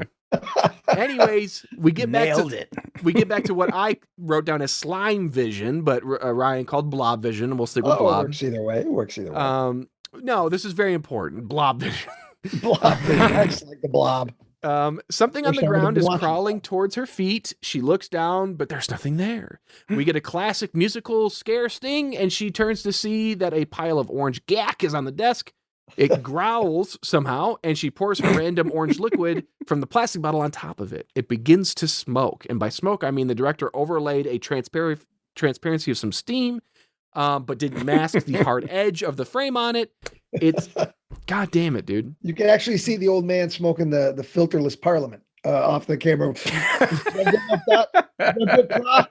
It was the guy that wouldn't take the ropes off the pool. They made up, and he was helping out the next day. He's like, I can help you with the effects, right, Prof? We cut to Anne. She's in a bathroom. She looks into a mirror. She sees herself, her former self and her current self, and she's a fugly zombie, and it upsets her. And then, oh no, the C-Lab shakes. Apparently that moment with Anne in the bathroom was supposed to like make it look like time was passing, because we cut from her touching the mirrors, freaking out, C-Lab shaking, Christy back at the microscope reacting, and then Anne in a stairwell reacting to the place shaking. Yeah. So at some point time passed in those 20 seconds, but they really didn't. And then we're to Duke and Richter having hardcore butt sex in the dean's office. Haha, just kidding. They're in the maintenance closet full of labeled extension cords, a computer desk covered in shit, and a light sconce that looks like it was precariously placed so that it was like an advertisement, because my eyes were drawn to nothing but that. Richter finds the schematics for the C-Lab, and as we feared, the repurposed community college was never meant to be underwater. The schematics he is holding are clearly for a community college. You can see classrooms, a conference staff room, clerical office, copy room, student lobby, and student lounge. So, I mean, you know what, Mark? I'll give you credit. You showed it. You showed all of it. You gave... He doesn't care. Yeah. He doesn't care. We looked right in the horse's mouth. Yeah. We sure did. Yeah, he's like, yeah, it's a community college. I shot in the community college. Fuck do you care? That's the vibe I get from this director, this whole movie. He's like, I care. I made the movie and you're watching it. Thanks for the money. Richter's smart enough to know that when you're looking at schematics, you got to bring them really close to your face. I'm sorry. Actually, I jumped ahead. We're back. They've got the schematics. Oh, no, that's what I meant. Yeah, he holds the paperwork literally up to his face, and he realizes something. Cliffhanger, though, we don't figure it out. Cut to Christy. She now has her green antidote and a squeeze bottle. It's like something you like at like a coffee shop. You'd put like your caramel or your hot fudge in. Yeah. And then she's attacked by Anne. Oh, the horror. Bleh. And then through the magic of editing, Duke is able to shoot her in the forehead, and a small splatter of digital blood shoots out, proving she was shot. Now, remember when like 3 minutes beforehand, they were like real worried about, we got to get this antidote to Anne. And I'm thinking, okay, they're going to help Anne, and it's going to be a cool, fuck it. Shoot her in the head. Nope. Dead. Done. Dead and done. And also, like, Richter apparently was concerned about reviving Anne. There's nothing there. Like, he has nothing to say. He has no emotion. Fine. Well, is it dinner yet? Did you go pick up the KFC, Mark? I'm hungry. They're all out of famous bowls. I just had to get you regular. Oh, famous bowls. That sounds good. Yeah. Christy and Duke think it's all over, like it's the end of the world. But Richter explains there is a backup escape pod on level D. They leave and they head straight for the stairwell again. They run up some stairs, and then the director cuts back to the same shots of them walking down the hallway looking for Gregory. The same exact shots. It's like one of their like torsos and then one of their feet and Crocs. And then we cut to a shot of them walking down a stairwell. And then we see the same hallway shots again. So this is a confusing building. Walked down a hall, went down some stairs, walked down a hall. I mean, you can't expect them to know where it is because the engineer already forgot on level D. The engineer forgot he put it in the building in the first place. You can't expect him to know exactly where it is. I know he had a treasure map to it, pretty much, but like, come on. So he got a lot on his mind. Who here cares about screen direction? Get the fuck out of here. Yeah. Lesson number 2. Oh, by the way, I'm going to do all my lessons today and be done with it because I don't like to work, okay? I got to go make some movies, all right? Sci-Fi's going to give me 5 big ones if I can give him Virus Shark by Friday. Wow, 5 million? No, 500. Yeah, $500. You know, that's like 100 famous bowls. It's good folding money, you know what I mean? Okay, so the sea lab shakes again. We see dozens of sharks swimming around. They find the escape pod, and Duke shoves Christy inside.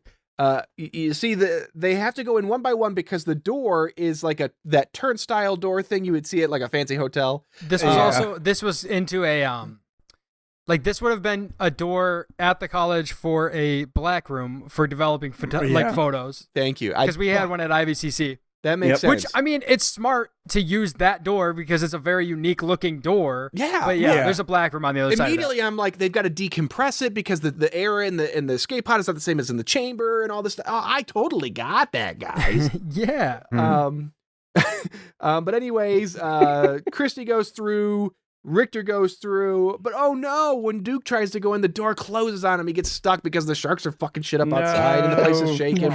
He says, go ahead, go on without me. And Richter, he's typed away with like claw hand, beep, beep, beep, beep, beep, sends the escape pod. And the escape pod is a shot of like a wall of like the sound dampening pads, like some milk crates, and then like a computer.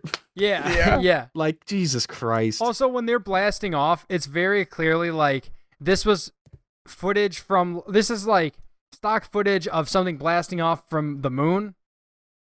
And they just put water over it because if you look at it, you can see the craters of the moon. The one thing you don't see underneath this spaceship is the sea lab that is massive and exploding. Yeah. You don't see any sharks either, but it's clearly the moon. And you also get that old thing where, you know, they're shaking the camera they're shaking the table. And then this is another point where the actors playing Christy try not to smile. And it's just like, come on. Okay. I don't care. I'm trying to do a little bit of research here before I finish There's also up my fire part. shooting out of the bottom of this thing that's going to the like. I don't think it's blasting off. What do you? Come on now. It was baked in to the shot of the Mars lander with the moon thing. Yeah. Just put a lot of bubble sounds. Maybe like bubbles. He only had the rights to that moon shot for another 12 hours. So he's like, we gotta fucking figure it out. Fire. So anyways, lab's blown up, gone to shit. The escape pod is on its journey, but oh no, there's all these sharks. They're like following them. And even more, oh no, Duke's dead body is floating. I love it that. feels like, I don't know if it's the phrasing of everything at that moment, but it feels like the sharks are dangling it out there to mock them because they say something about it. And it's just like, you see him like what's his name in Avengers Infinity War? Thor, when he's like dangling outside. I know the guy you talk about. He's one of the bad guys. He's the one that he calls him Squidward. Iron Man calls him Squidward. Ebony Maw. Yeah. So you've got fucking Duke out there like Ebony Maw frozen and like. Well, he's clearly he's in front of like a shoulder height green screen, and they're like, "Hey, Duke, can you stand on your tiptoes and just spin for us?" But anyways, Duke's dead body. I don't know if he's still alive or not, but gets eaten by sharks. Yeah, I think we'll find out in October whenever Vaximum Overdrive comes out. Actually, I don't know what water pressure does to the body, but we're It's established very that they're bad. so low that it could crush a building. His They would body have would the be bends. mush. Well, and these two shooting up at the rate that they're shooting at, they would have like the amount of air in their body would cause them to die as soon as they breach the surface because they did it so quickly. Zach. Oh, how wrong. Oh, shame on you, Mr. Virus Shark. I like this movie I because like to. this escape pod takes so long to get to the surface that Christy has time enough to fall asleep and have a nightmare. That's Yeah, true, she does. actually. She does. So it's a long road when you're on your own. I was trying to find how long it takes James Cameron to go down to the Titanic because he likes to do that. Oh my Yeah. God. He's But probably there right now. Can you know imagine what? James Cameron watching this? He's bored one night, it's on TV, and he actually fucking watches it. I mean, you know that there are big time, very talented filmmakers who find themselves watching crap, like Yeah. anybody else every now and again. But can you imagine if you were James Cameron and you're watching Virus Shark? And You just wait for Avatar 4, and it's going to be the same exact plot. I'm telling you, he's going to steal it. I love as long that. as they find a role for Duke, I'll watch Yeah, it. of course. Anyways, Christy's asleep. She has a nightmare about everything that we just watched, which we didn't need to see that footage again. We got to pad that runtime. Well, in case you stood up. She's sitting there cradling what looks like a microphone case, like one of those like zip bags for microphones with the padding in there, and she's got the antidote in it, and she's like sleeping with it, holding it across her chest, and then she wakes up. Oh my God, musical sting, bing bong bing. Richter says, "Oh, don't worry, we're 10 minutes from the service. We're 10 minutes from topside." That's another movie title. But oh no, there is a big virus shark, and it's attacking the pod. Richter shocks it. They're like, "Well, we're good now." Nope, boom. A big old shark comes, bites the whole thing, rips it open. Bubbles, all this stuff, cut to black, and I'm done. So I can appreciate when a movie does this. There are movies that do this that completely shift tone and everything about halfway through. Looper is the first one to come to mind. Half of that movie's on a fucking farm, which is really weird. Yeah, that's right. But Nothing sexier than topside. not a damn thing. Get a big So- Quentin title card goes topside. Bum, dum, bibbidi, bum, ba-dum, boom. No, we get nothing. We get nothing. We get fun. We get some grass, and you're like, well, there's a lake, some dry bed. Yeah, so we get some stock footage of a camera like being thrown down a river. I don't know. And then we see Christy just passed out, perfectly dry, but passed out on the shore. Like Sandra hair's Bullock at the end of the Gravity. Yeah, Her she's hair like is the complete. same, her glasses are on. She's clean. Her glasses are off, Oh, and they she are? stumbles Oh my for them. God. But luckily, she finds them. They were just out of frame. They're super heavy. Couldn't go. And that's what's called conflict. That's right? right. They ought to have conflict in movies like this. Well, That's she right. would have stepped on him. There was time enough. There was time. All the Yeah. time. She's like surrounded by vaccines. She'll never be able to tell which one belongs to what. Just stacks of green and blue and red Yeah. liquid in beakers. There was time now. There was time. I didn't label them. Well, the way she fucking ends this movie is not too much better, but we'll get to that. True. I am going to posit a guess here. Yeah. That we are looking at Tioga Reservoir, which is just north of Mansfield University. Oh, absolutely then. Because I almost think I found the exact spot where they filmed this shit. Jesus Christ. Hey, Mark, if you're listening to this, please let me know if you went to the Ives Run boat ramp #1. There's a big placard there right now. This virus shark here. Yep. Between the hours of 2:30 and 4:15 on November 12th, 2020. Yeah. Oh my God. So she finds her glasses pretty easily, and she gets up and she's just kind of walking around trying to get her bearings, and we get a voiceover for some reason explaining like what she's feeling and just kind of what's happening. And she says, "At first I thought this was a bad dream.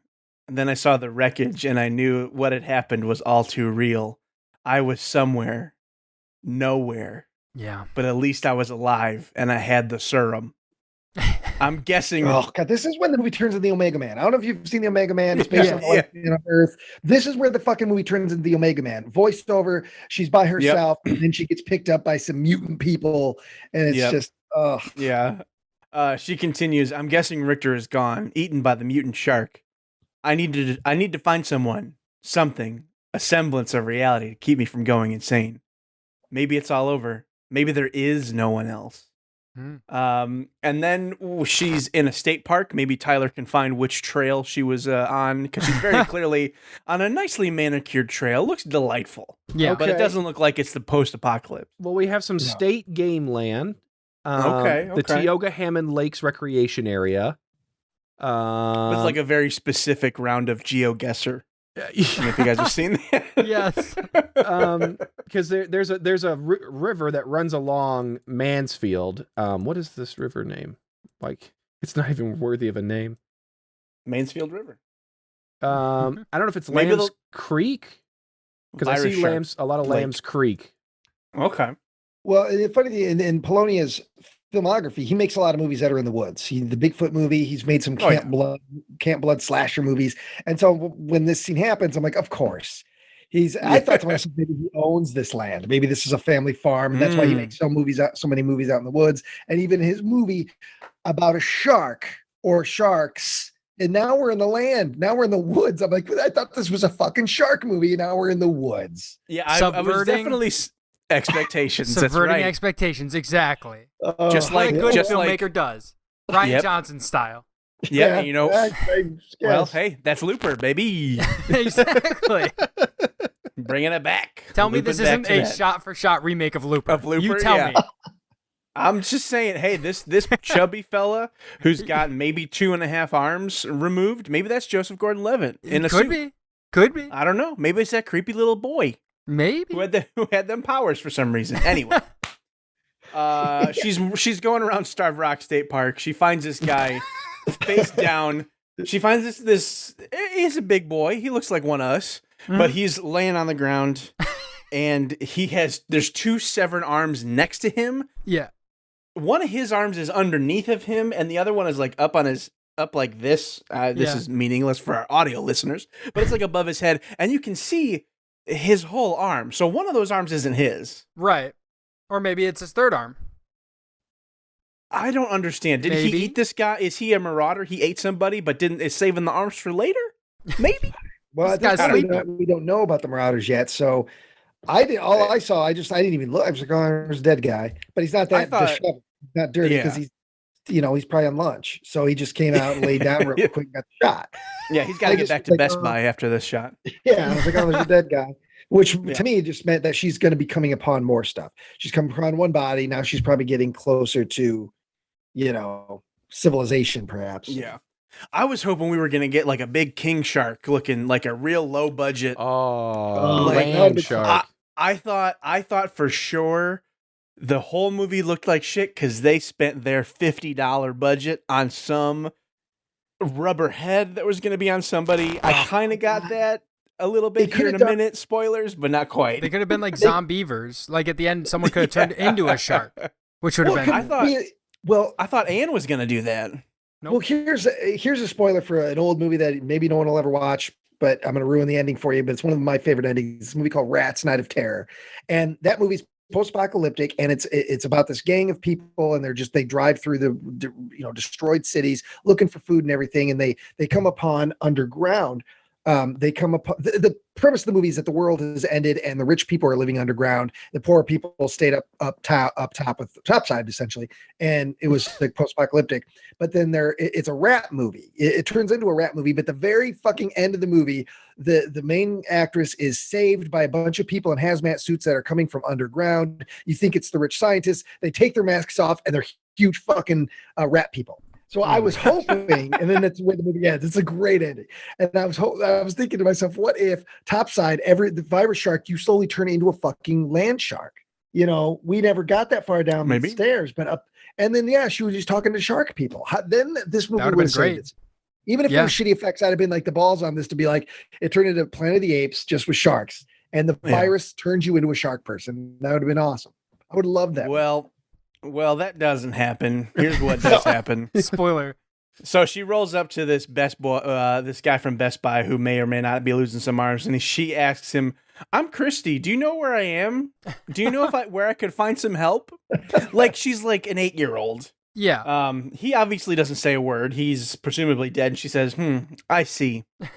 So I don't You're know a bit what of a she jerk. was. Yeah, like you're a scientist. You can't tell when someone's dead. She's I a guess you're not a science. She doctor. only knows science. She abandoned Not- everything yeah. but science and breathing, okay? I know science, not medicine. Yes, Come on. exactly. I'm a doctor, not a doctor. And then she's going through the woods again. She's walking around. And she comes up on some scattered junk. She finds like a little can of tuna fish or something. I think like an old shirt or a blanket.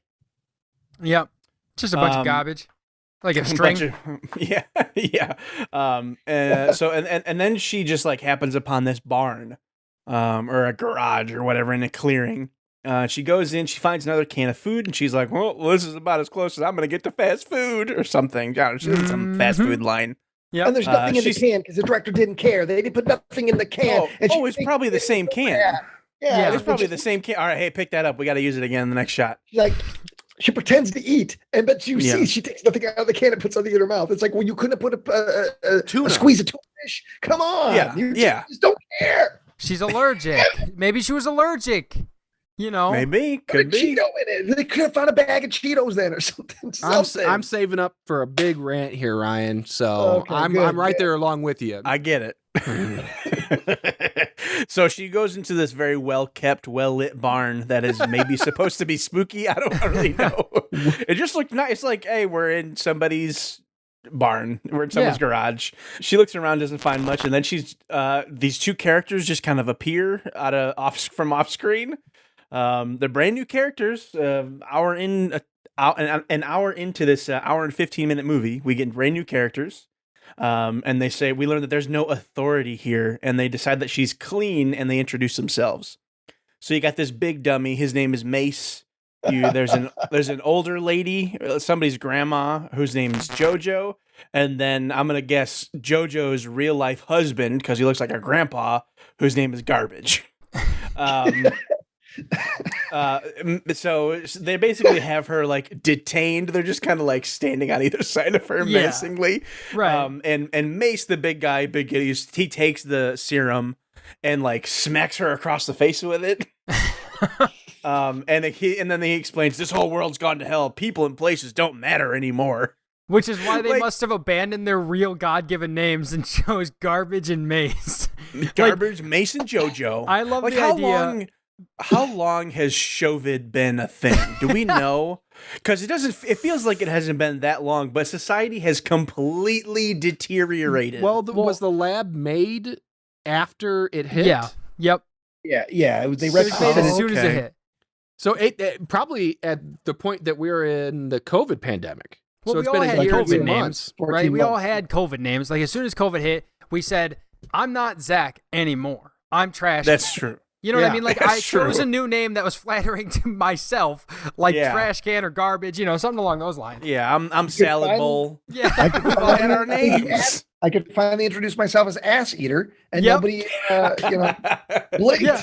There's no more rules. You know, it's the silver lining of a pandemic is that you just get to rebrand yourself. Start. Yes. Who am I? Yeah. And you get to wear Eater. crazy clothing choices that make no sense. Like the girl is the woman. What's her name? Trash bag. What was her name? JoJo. That's JoJo. She's wearing goggles the whole time, like that little alien in the new Star Wars movies. Yeah, like Bobby Maz Frick. Kanata. Yeah, All of them have them. Both of them. And I'm like, that's not necessary. It's not raining outside. It's not particularly windy or sandy in that area, but it's the end of the world. They and you're also calling don't have yourself- lenses. That's how you know she ain't no filthy marauder. Yeah, That's right. yeah. So that gets into the next bit here. May says, "I'm in charge. I decide what and when I do her. Tie her up. We don't want her getting away." They tie her up, and Mace orders Garbage to go fetch some water. So Garbage picks up like a 24-ounce bottle, like a tumbler, and he leaves to get water for 4 of them, presumably more. He's getting water for like the camp. Essentially. This is what really bothered me about this, and like this is before Ryan cooled me down with the whole idea that they just didn't care. They just didn't care. But when she first walks into the barn, behind her, like on the wall, as the door opens, on the wall behind her, on the floor there's a package of bottled water right fucking there. Well, And that's for the crew. That's not in the movie. Yeah, they can't exactly. use that in the I'm movie. sorry, I forgot to wear my fucking shitty filmmaker glasses. Yeah. And ignore all that crap. But anyways, I'm like, so I didn't quite understand what was happening as I was watching. I'm like, I know he's going to get water, but like, is there special water? Is it like there's only so much? Like it's filtered? No, Sure. he goes to the filthy pond that she just crawled her ass from. And it's a nasty pond. There is it not looks disgusting. But all Yeah. I could think of is that like this is your water world moment. He needs to have like a whole fucking massive jug strapped to his back that he pours water into the top of it, and like these little gears and things start moving because it's cleaning it. And it'd be so cool. And instead, he goes to the water that Bear Grylls would like lay down next to in an episode of Man vs. Wild and go, "You shouldn't drink this. I'm going to because I have to survive. But you should never drink pond water." Yep. And he just goes to the scummiest part of it. Like there are parts of this pond that have cleaner looking water, but he can't be bothered. No, And the, also- the director and cast were just pissing and shitting right off frame. Right in it. And also, why is she in a fucking pond? I thought she was in the ocean. Well, Hey, we haven't even really broached okay, that. the How she ocean gets to leads into the pond. Oh, Yeah. it's the whole Friday the 13th, part 8, where the Crystal Lake, just takes itself right into the ocean, right into Yep. New York. Yep. Yes. That's it. They It's just all don't care. sewers. They All just the don't care. sewers. They're all connected. Yep. Yeah. Oh man. Now, if So we- they wonder And what. if we haven't said yet, Garbage is what, 70? Yeah. 75? He's Mary. somebody's grandpa. And the Garbage Right, has a lot off of the bar. walking shots to do. And that man, dude, I'll be honest, I like the way he moved. He has like Yeah. this robotic move, like Yeah. it's like It's every authentic. step. Yeah. It's He was pained. he was Well, acting his yeah. legs Yeah. off. Yes, quite literally. Yeah. There's a part where he like steps up, like to get off the shoreline. That I was like, there is a 90% chance he slips or dies here. This could be it for Garbage. Yeah, right. His brother Grundle shows up and is like, "What happened to my brother?" Oh man. So yeah, Garbage leaves to go fill up his fucking Thermos. Nalgene with this pond water. And then we see them. They wonder aloud if Christy is really from this lab she talks about, or if she's a marauder. And this is where the concept of the Marauders is very quickly shoved into this movie. Mace explains that they are two Marauders, but they have not been like they haven't fully transitioned yet, and Marauders are apparently driven by the madness to drink blood. Now there's blood drinking. And that's it. And there's Yeah, fire. yeah. Christy says she's not one of them. She's not a marauder, and warns that the serum won't be enough to cure everybody. She needs to go make more. Jojo blurts out that there's a research facility about 30 miles from here, but then she's What cut a off by coinkydink. Mace. Yeah. Oh, interesting. Mace lets her live for a couple reasons. That's Yep. all he says. Right. And he tells her Vagina. to sit back until Garbage returns. Meanwhile, Garbage is now in the woods looking for the water, and we see some monsters. We see some Yeah, we do. marauders. Oh god. And I got disappointed but also excited at the same time, because this is the kind Yeah. of shit that I expected for the whole movie. I thought we were gonna get some weird dollar store king sharks action slithering around whatever university this is that he filmed this at. Mansfield. Mansfield, that's right. That's how I felt too. It's like it's the worst masks ever. I don't know if you guys watched any of the Toxic Avenger sequels. After the first movie, they just kind of made like a one-piece mask for Toxie for the sequels. And you could see his human eye, and it's not great. Well, you can This see makes that. that- Yeah, this makes that shit look like Mad Max Fury Road Oscar-winning effects. Yeah. These masks, they didn't even try to attach the eye hole to the skin of the actor to try to make it blend and not look like a mask. And so part of me was like, it's so fucking terrible. I just was like, whatever. But Yeah, then I it's was like no, paper I mache. don't care. Yeah, Yeah. I was like, You can don't wanna see give their- it a pass. Like You in the know. mouths, if they move their mouths, you can see their skin. Like you can see everything in there. And so it's like part of me wanted to give it, but I was like, no, I'm not going to give it a pass. They're not doing this to be funny. They're doing it because they don't give a fuck. They don't care about me. And they don't care about their own movie. So I was like, Which is such a shame because whoever's playing Garbage and JoJo and Mace, they really acted. Oh yeah. the breath. I of wish fresh air. I wish we gotten topside earlier in the movie. I kind of am interested in, I feel like we've watched this movie before on the show, but I can't. There's a charm about it. I just want to see movies like this again and again and again. I don't care. I mean, don't care if it's the same. I'd watch an origin story about a garbage bag and how he got to be where he was. I would. Yes. I'd like an origin story of those three. How they were just regular Americans, then they became these guys. I thought you were going to say like an Orange is the New Black with Marauders. Well, fine, we'll do that too. Hey, whatever it takes, man. I just want to see how these guys went from regular average Joes to being the fuckers we see on the screen at this point. Yeah. So Garbage makes it to the lake. He's like, "Hey, I know you're over there, spooky marauders. You leave me alone." And they do. They no drama whatsoever. He makes it to this nasty ass lake. You see the pond scum. They probably got a couple of nematodes in that water bottle he's got there. A little crunchy treat for later. He gets it. We see him pull himself up off of the shoreline. And he goes back the same way, and the two mutants block his escape. They kind of appear at the tree line. One of them looks like Godzuki, in my opinion, at least. The one with two eyes, it looks like Godzuki to me. And he just shoots him. There's no fight. There's no drama. There's no stakes.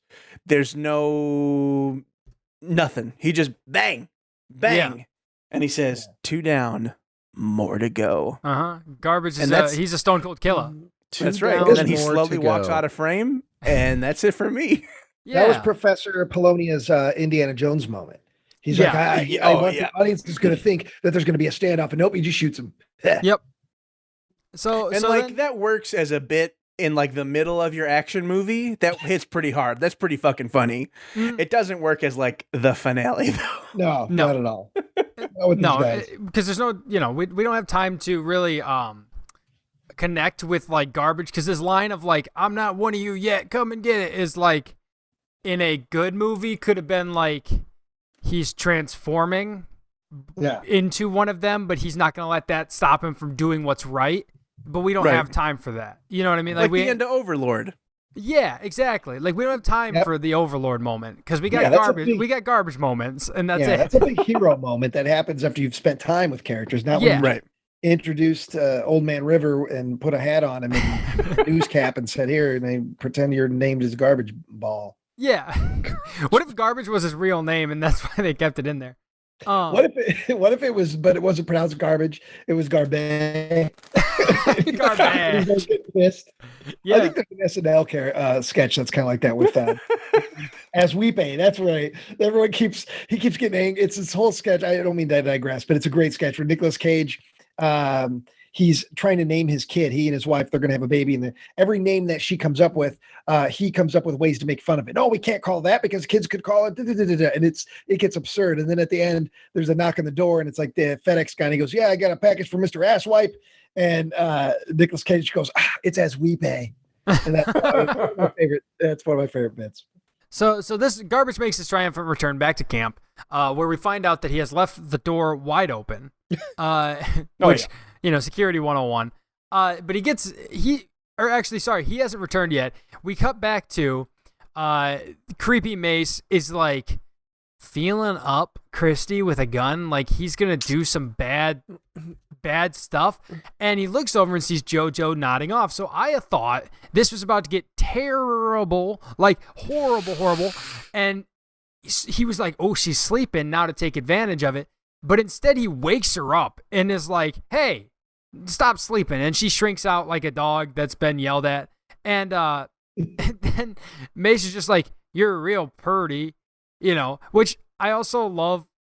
Every line this guy delivers, you could tell this isn't his actual voice, because he can only do the voice at a certain intensity. Yeah. Everything he says is intense. Oh, I will say this. The makeup, quote unquote, on Mace isn't terrible. Like it's basically what looks like some stage blood is on his face, and then they covered his face in like a lube or something. Yeah. So it looks like it passes. It looks like I didn't hate it, and it just made me wonder why did you do that on him, but you put the paper mache masks on the other guys? Well, He hasn't turned yet. Just double the blood and double the Vaseline. Yeah. Like Yeah. we'll get it. They're worse. And double the budget, buddy. yeah. And double the time. So there's this moment between Mace and Christy where they're talking, and we get like backstory for Mace. He had a wife, he had 2 kids, he didn't want to be like this, and she went to play with the fishes, and she's like, they're not fish, idiot, they're sharks, which is like huge, very important. And then that's when Garbo comes back swinging his gun. He's having a good time. He's just swinging a gun. Had to kill some marauders. Yeah, he shows up and he just goes, he's like, walks to the camera and goes, water. I also killed 2 marauders. Like, oh, thanks, Garbo. Like, without you saying all these things, they wouldn't have known, Well, the virus is the best thing that ever happened to garbage. That this is the best fucking thing. It's like in The Stand, where so many pieces of shit end up becoming, powerful with the bad guys after the virus hits, and their life is so much better after the world ends. Yeah, that's kind of how it is with garbage. You get that vibe that he's okay with the way shit's going on. He's got a better life now. Yeah, he's at home in this universe. Yeah. But then this really does trigger Mace. Mace is not excited about this, so he goes outside and he threatens the Marauders. Hey, you guys come here, and we'll whoop you. And or as Joe Bugger would say, you guys come here and I'll suck your dick. Yeah, exactly. And JoJo then is like, hey, maybe we shouldn't taunt him. And he's like, hey, shut up, JoJo, you idiot. I'm the boss. I had a plan, but first we're gonna eat dinner. Which then made me think that they were gonna like eat Christy, but he's like, I'm gonna go break up the rations. I don't understand why they needed to mention making dinner. It's such a funny, stupid detail of like, do you have a plan? I do, but we're a little hungry. He's like, I can't think when my belly's grumbling. Yeah. Can't pull this off on an empty stomach. So then they talk about, then they're designing a plan. They have the tuna can. They're playing pass the tuna can around which is, I assume, the rations. And Mace is saying, like, look, as far as I could tell, we got all the chips here, and all the potato chips here. And Garbage ate way too many of them, and now he's lightheaded. No, it's like, and Garbage, like, they're like, we got bargaining chips, and Garbo's like, I want $1 million, as if money has any value. Anything to, yeah. Yeah. And JoJo, oh, is that it? Is that all you want? You want $1 million, Garbage? And I heard Garbage is coming back for Army of the Dead. Oh, I hope so. He wants to get in that vault. Yeah. So then Mace's plan is like, let's get to the beach. We'll get in the raft. They call it a raft. It's a canoe. Like, I don't know why they call it a raft. And then he's like, we'll make a deal. We're going to be okay. We'll make a deal. So they go to head out to the woods. And did we say that Garbage is dead? I was going to say, and this is where Garbage does die, but how did Garbage die? Well, they're in the barn. He gets attacked, and then they just bail on him immediately. That's right. He gets bit, and then it's just like, well, it's over. JoJo's first out the door, followed quickly by Christy and Mace, and they run into the woods like... JoJo's got some legs, dude. For being like a 70-year-old woman, she's moving. She's gets fast. Yep. And then they run into the woods, and that's when, again... This, like, the Marauders are so stupidly easy to dispatch of that it's hard to believe that the American military couldn't handle them at their slowest pace. Because then they come across a couple of Marauders in the woods, the same 2 we've already seen killed, and maybe that's why they weren't easy to dispatch. Maybe they have a regeneration ability.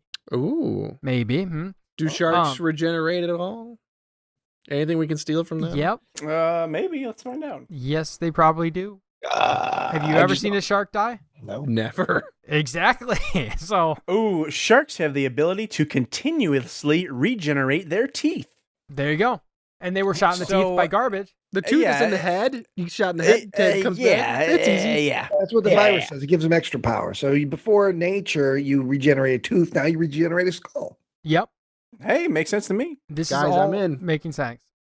Hopefully swaying you guys. It's all making sex right now. Sex. That's right. Woohoo! So, JoJo and Mace, they dispatch these 2 marauders, and Christy runs away. Luckily for her, these two are very fixated on the marauders, and she gets pretty far. Well, that's why they said marauders 100,000 times 5 minutes ago. Is that you understand the hierarchy. Marauders kidnapped victims. Yeah, good point. Yep. So then they're like, where'd she go? Again, not hearing her run away, then they immediately follow her. So they know where she went. They're just saying stuff. And again, this is the director's fault. Christy has her hands tied behind her back. Yep. And we see several shots of her, quote unquote, running away. Mm-hmm. It looks like it's embarrassing to watch her run. Yeah. I'm just going to say that. Like, it's like big, it's like watching a newborn giraffe move. It's just like the legs are like blue, blue, blue. And I don't understand, like, to sell this, all you have to do is show her running as fast as possible. Yeah. But this is like, just a leisurely stride is fine. Yeah. And I don't know why that bothered me so much. Well, and then you see JoJo and Mace running through the woods, and then they like split up, and they can't find her. Split up. Well, yeah, you got to split up. So they do. And again, JoJo is, I think she would win. Like, you do a 40-yard foot race, JoJo, Garbo, Mace, and Christy. I almost guarantee. And even if you put Duke in there, I bet you JoJo beats him. God, Duke's Crocs, they would peel apart and eat ball. But there's this shot of Mace running out of the woods past the camera, and he's like favoring this leg. He jumps onto the leg and then bounces back. Well, and so they're looking for her. She doubles, so she manages to get her restraints off, and then runs into the woods, and then she like doubles over by rubbing the string against a tree, right? A sharp tree, probably. So maybe if you get presumably, to our fans out there, if you plan on kidnapping somebody, don't use rope or string that could be destroyed by tree bark. It was fishing line, But then and I don't know, maybe I missed this. Is she like? Because she like doubles over. She like runs away and then like doubles over as if she's been shot or something. She's leaned up against a tree, and that's where she's like doing the. No, I mean, after she gets out of the woods, she like runs. Maybe it's just from running. You know, she's a scientist and all that. But she then like stumbles into like these open fields. She's like, I gotta find the boat. Just go to you know where the boat is. They've told you. They've told you it's right by the water, and there's only so much shoreline. Well, maybe she just couldn't remember her line, and Mark just went up and punched her in the gut. Get it fucking right. And she's looking for a raft. Maybe she sees the canoe. She's like, no, that's not it. That's a canoe. Maybe she kept saying canoe. It's like in the Next Generation. There are 4 lights. She kept saying canoe, and he's like, it's a fucking boat. It's a boat. Yeah. There are 4 lights. So I actually really like that episode. Find the canoe. Yeah, that's a good one. She does find it, the raft, sorry. And she starts trying to put it in the water, which, again, like, didn't she specifically say, like, let's not go in the water because the sharks? Yeah. But I guess she's trying to get away now. Yeah. And then she like, starts pulling the boat, and then they get her. They were on either side of her. Bye-bye. They hop out. And they're like, hey, you're causing us a lot of trouble, girly. On the plus side, though, this exchange got a lot cheaper. Because now when they go to list their demands, they don't have to put $1 million for Garbo. Like, they're like anything else.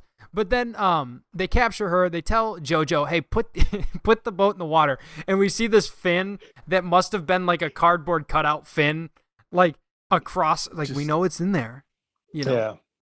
It's in the lake. So JoJo, she goes to push the boat in water. She has some regrets. You know, I don't think we should do this.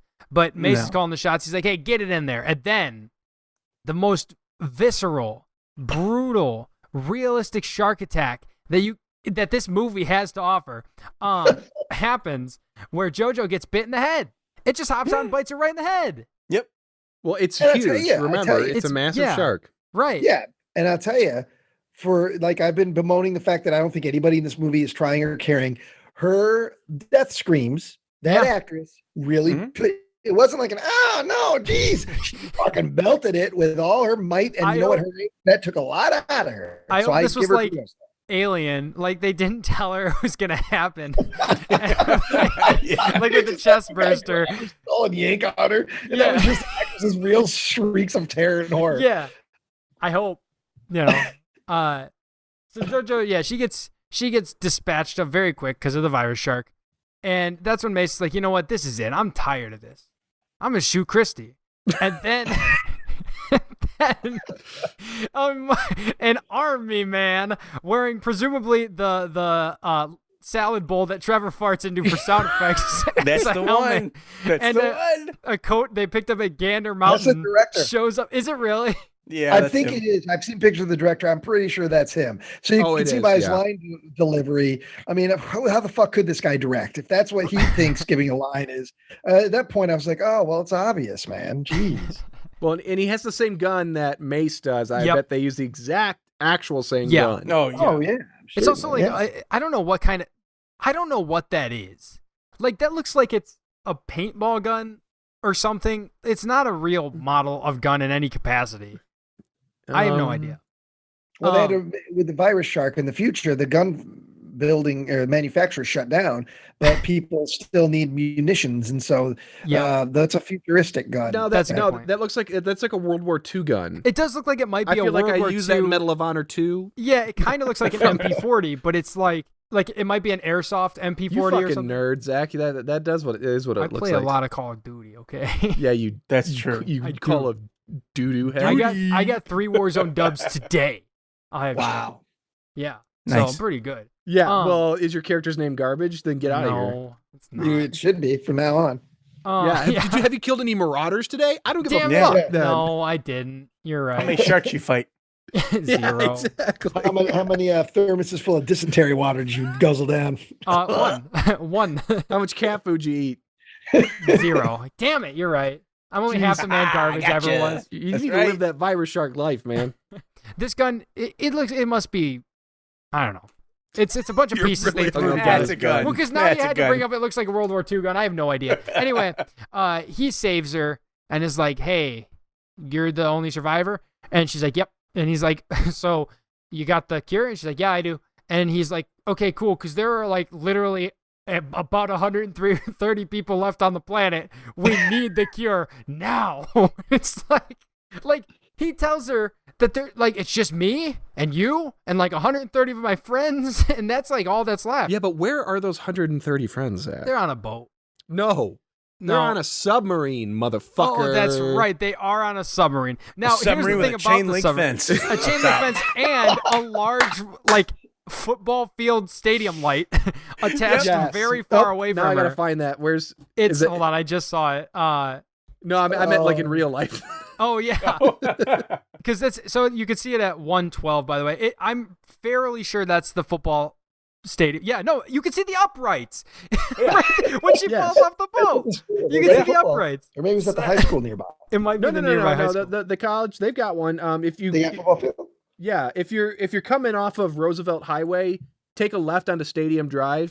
Oh, by the Burrito King, right Yeah. there by the. Well, technically, it's next to Decker Gymnasium and Butler Music Center, but that's okay, Ryan. Oh yeah, fuck. I'm thinking of the East Side. Yeah. So she decides to go with him because, you know, he saved her. So she gets, you know, she follows him. They're headed to a base off Canadian waters for some reason. And so they go get on the submarine again with a chain link fence. And it's not a submarine that would go underwater. It's just a submarine that would be above water. And she's like leaning up against it and she's thinking about how sad everything is. And she misses everybody. And so she decides for some reason, I gotta get rid of this serum. And she drops it over the side of the submarine into the water, which could they not actually afford to drop this bottle in the water? They were like, look, Not to get that shot. yeah, we don't- rented this bottle, okay? They're expecting it back. So they green screen drop it over the fence into fake water, and it falls in the water, and Christy also jumps in the water. That's God. So like, this is again, I shouldn't get upset about this because one, she could just leave the bottle on the top of the submarine and kill herself if she Yeah. wants to. Yeah. That's It's gonna fine. blow away. But it's like, if you had some sort of message you were trying to say here, Mark, like, okay, humanity's down to its last 130 people living on a fucking submarine, and it's Yeah. like, that's no life to live. And you know what? How about this? Let's give Earth back to nature. Like, if that Yeah. was Christie's arc there, and she's Sure. like, so long, virus, so long, me. And then fucking, I don't know, she takes a dagger and slides down the side of the submarine and cuts it open. So long, submarine. Like, he just opens it and stumbles out. Yeah. And then are eaten by sharks. Yep.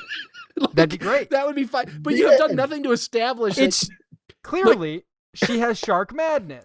Well, and if you're trying to say that she's just lived like through all this trauma, like it's been like 36 hours of like some, difficult but fairly survivable Manageable. situations. Yeah. Manageable. Yep. Like nothing about what just happened made me feel like, oh, she was at her wit's end. Well, Yeah, I laughed so fucking hard when I realized that she killed herself. yeah. What? I mean, I knew this was pointless and no one cared on screen or anything, but I was like, that's how it ends. She's like, fuck it. I'm done. I don't feel like it. She just kind of crouches down and then the splash sound. I'm like, oh, she jumped. Okay, well. And then then there is one quick shot, Zach. Oh, that's right. Of the bottle. So the bottle is green screened into the background and it's floating, and a shark swims up, not like the shark from earlier or anything, just a shark swims up and eats it. And what that shark doesn't realize, that shark now is fully vaccinated. It's gonna turn into a human. It's gonna crawl out of the water later, like Bender in Futurama, not understanding how its body works, and it's gonna be a tough day for that shark. Now, I know this was included. I don't know if it's mandatory for any distributed film or if it's just Mark wants his movie to feel like a real movie. I was hoping there'd be a post-credit scene, but instead, I watched waiting for one. I was hoping it would, what was his name? The hair metal guy, Duke. I was hoping we get a shot of Duke crawling out of the water coughing and then doing one of his dumb lines. No. He was inside the shark that ate the vaccine. So he's like, good. He grabs it. My God. Yeah, his hand comes out and grabs it, and then he brings it inside. That'd be great. Yeah. But there's a little splash card here at the end. The events and people portrayed in this motion picture are purely fictitious. Any resemblance to people alive or dead is purely coincidental. I don't think anybody's worried about that, Mark.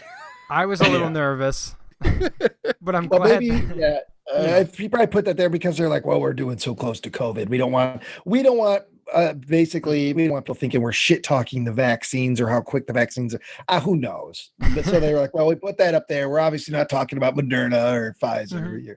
I wonder if there's any chance if we can campaign the internet to get Fauci to join us on Malevolent Movies to discuss Virus Shark. Oh my He God. probably would. I bet you he would. What a dream. Yeah. Yeah, get him on an off day, ask him politely enough. Shit, he's done worse. He's Yeah. been on worse calls, I'm sure. Yeah, absolutely. All right, well, there you have it. Brand spanking fresh new right off the assembly line, 2021, 3 weeks ago. Virus Shark. So we're since this was Zach's choice, we're going to start with Zach. On a scale of malevolent to benevolent, Zach, what are your thoughts on Virus Shark? I'm not gonna lie, I'm a little upset. I'm still kind of hurt that Duke passed away. I was hoping he'd continue on in the universe, being a big fan of Bigfoot versus zombies, or vice versa. I don't recall. We could have gotten Duke and Garbage working together. And that is a future that hopefully we'll see. Maybe in they'll do like a What If series, like Marvel. That'd be nice. Yeah. So I hear Chris Evans is gonna play Garbage in that. Yes, he is. He's gonna gain 30 pounds and age 20 years. They just keep the old man makeup from Endgame on him. Yeah. Hey, Garbage, you gonna go kill those marauders? No, I don't think I will. He's a much nicer Garbage, a benevolent Garbage. He's a garbage can as a shield. Yeah, Absolutely. Yep. Absolutely. This is stories writing itself. This movie It's not is vibranium, but it'll do the tricking. He'll do it a pinch. this is one of those movies that I am aware the movie is not benevolent, but my enjoyment of the movie was benevolent because this is the kind of garbage that I love to put on while I'm playing League of Legends, while I'm when I'm doing something that I don't want to pay too much attention, but I occasionally want to see some bad movies and make me feel good about our bad movies. This is the kind of thing that I love to watch. So I'm going to go right on the other side of benevolent. I can't full hog send it into benevolent. I can't. I'm in good faith, I cannot do that. But the characters, the idea, the the Schvid. I'm sold. I was sold on this movie before I knew I was going to pick a movie with sharks in it for a Malevolent movie. I saw this trailer and was like, I'm watching that, and then I sent that to Tyler. So just be happy we didn't watch the other one we were going to watch, House Shark. I think Shark. Also same director. House Shark. I've also seen House Shark, and this is better. Monopoly on the. This is better than House Shark. Sci-fi movie. Man, for me, I am right on the other side of Malevolent.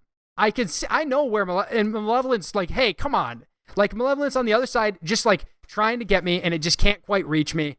And that's okay. That's fine. It's the Marauder on the other side of that chain link fence. Yes, exactly. So, for me, slightly benevolent.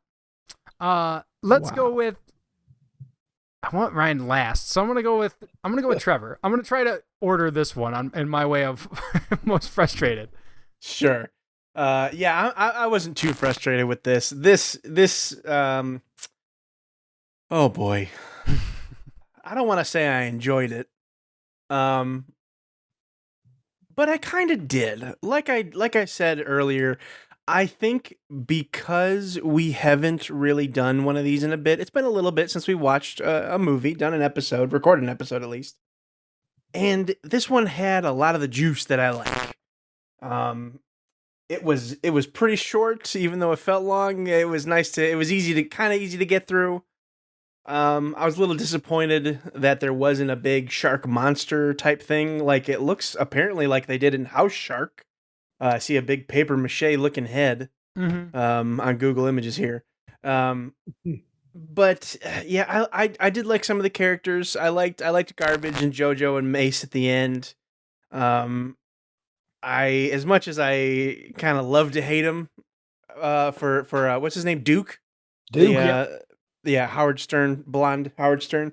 I would give this probably. Oh man, I can't give this movie a benevolent, but I will give it probably the lightest Malevolent there is. I feel like they just made this just to make something. Like they don't care that they can't really do much. We have everybody's here. We have the cameras. The students are away on summer break or whatever. Fuck it. Let's just make something. Maybe they all had COVID and they had to quarantine inside of the school and they had to pass the time. So they made this. I don't know, but I don't care. It's like early YouTube. When people would just be like, what was this video about? I don't know. We just grabbed what we had around. And that's where this movie is. Yeah. Yeah. And like, is that a good thing? Is that a good look for somebody who's been making like movies for 30 years? No. But at the same time, he seems like he's just a teacher who genuinely loves to make movies. Yeah, they're kind of shitty, but I'm interested at least to see every 8th one of these. So yeah, I like I said, I can't give it a benevolent, but I will give it barely a malevolent. I feel like Tyler's got a giant explosion coming out of him soon, so I'm gonna pass it off to Ryan next, so we can end on a big bang. I think anyone that's listened to this episode knows I'm going malevolent. I watch a lot of stuff. I would say when it comes to the Malevolent Movies crew, I probably have the largest collection. I've watched the most breadth of stuff from the decades and genres and stuff. I watch a lot of low budget stuff from all decades and in all countries. And the thing that I look for the most, even if it's low budget, even if it's a cash grab, even if it's obvious that this was a movie being made because there were 6 other slasher movies being made. And, what I look for is that at least there was some semblance of craft or some semblance of people trying to make the best movie they can. I understand low budgets. I understand having obstacles in your way, but I want to see people figure out either creatively or in some other way to go above it. I don't want it to feel like they just are shitting something out because they're trying to get on a train. And unfortunately, that's how I felt the entire time with Virus Shark. They were trying to be one of the first COVID referencing movies out there. And it's like, what if you argued, well, they only had 8 days. then don't make a fucking movie. I'm over that whole like, well, they only had so much time to make it. That's a cynical, shitty way to make a movie. Either way you slice it. So it's like, and these guys just didn't care. There was no effort put into any of these things. I had to find moments that I like, the reference to Joe D'Amato, the reference to Muldoon. That was like, meh, but that's not enough. I like Duke. Duke grew on me, but again, he wasn't that great. Everything in this movie really sucked, but it didn't suck on such a massive level where you're like, oh, that is so bad, I loved it. This didn't even do that. It for me, it just treaded that line of just apathy and fucking not caring about the language, the screen direction and the language of cinema, and not caring if you can see reflections. And I just get I don't feel like Polonia loves making movies. I feel he does it because he can do it quick. He teaches it at school and he can make money.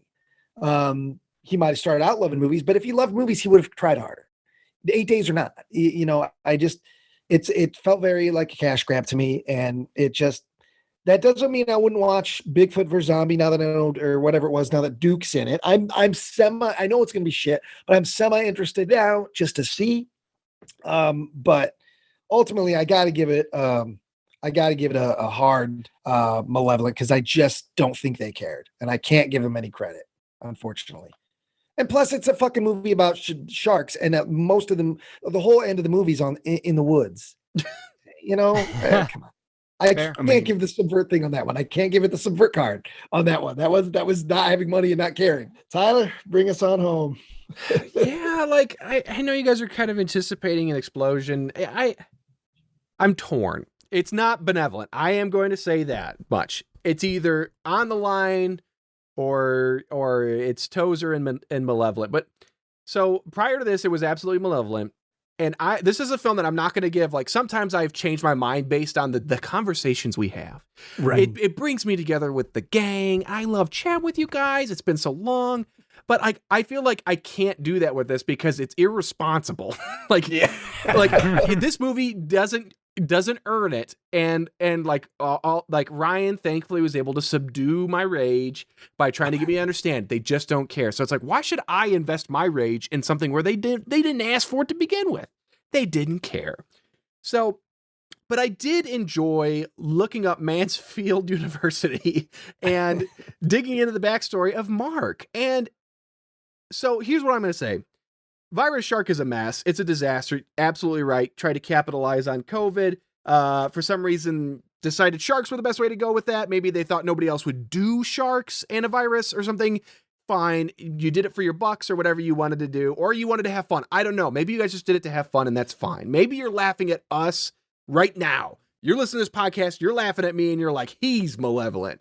And you know what? Fine. If Garbage had a good time. Fuck you, then. Yeah. I can't buy that either. You made a movie. It's not our fault that we're watching it and critiquing it.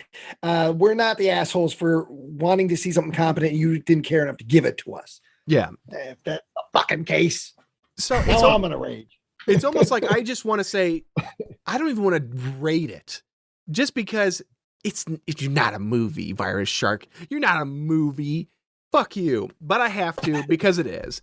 So I'm going to say it's Malevolent. It's not like a super firm. It's not even in the middle of Malevolent. It's like 10 to 20% in there because, hey, you might enjoy this movie. I'm not going to say don't watch it. You might like it. You might enjoy it. But here's what I'm going to say for the first time on Malevolent movies. I am willing to retroactively go back and change my feelings on this film. If, Mark, you get somebody competent to make a documentary about you making movies, because based on who you are as a person, if I understand you better, I might like you enough to say, you know what? I get it. I get why you made those choices and I can accept them. But right now I can't because I don't know you. So Mark, reach out to us, do an episode of Indie Horror Rewind with Ryan. Let us get to know you a little bit better. We'll come out, we'll make the documentary, as long as we make every goddamn dime off of that. Because if any of that money funds more of your movies, that's a non-starter. That's gonna fund like his next 50 movies. Yeah. He's already got some sort of cash funnel. I mean, he's got something going on. We're the ones who need the cash to make another film. Oh, but I will say this one thing though, and I recognized this the first time I watched it. The audio's not bad. I don't know why. Oh, Yeah, the no audio audio of- problems with like at the all. actors. Yeah, I That's was true. quite impressed with that. Sound effects are a little weird in some spots, as we've Yeah. already discussed at length. Right. The music is dated, but kind of charming in a weird way. Like, all right, sure. But yeah, no, I didn't even notice until you just said that, actually. Yeah. Which is a huge compliment for most of the movies we watch. And the music was one of the, I don't know if it was actual person or it was a group, but because it's one of those where it's music by, and it's like exoskeleton, or it's like this one name. So I don't know if it's a band or, it's some weird word like that. I don't know what the word Ass was. eater. It was Who was the music by ass eater. who was the dude from the Big F? Oh, man. Hold on. Oh, The 'cause we big did a yeah. deep dive on that and the restaurant promotion. What do you call something? Titty twister. I don't know. It was something. It was something. Fucking titty It was twister. something. It was like the something because Sean had heard of the guy, and I feel I had heard of the guy too, either on I social want to say media. it was but I like hadn't the demon something or the Demon's Rook. hold on, I'm out. Whoa. Hell yeah. Let's Slasher talk about that Dave, again. Slasher Dave. Slasher Yes. Dave. That's what it was. Yeah, I knew it was a character name, but Oh my Well, either God. way, Zach, Mm-hmm. split decision. Was not unanimous. Malevolent. Nick was very firmly in your camp. Yes. Yeah. Yeah. So I would say that this movie, I would like to end on this.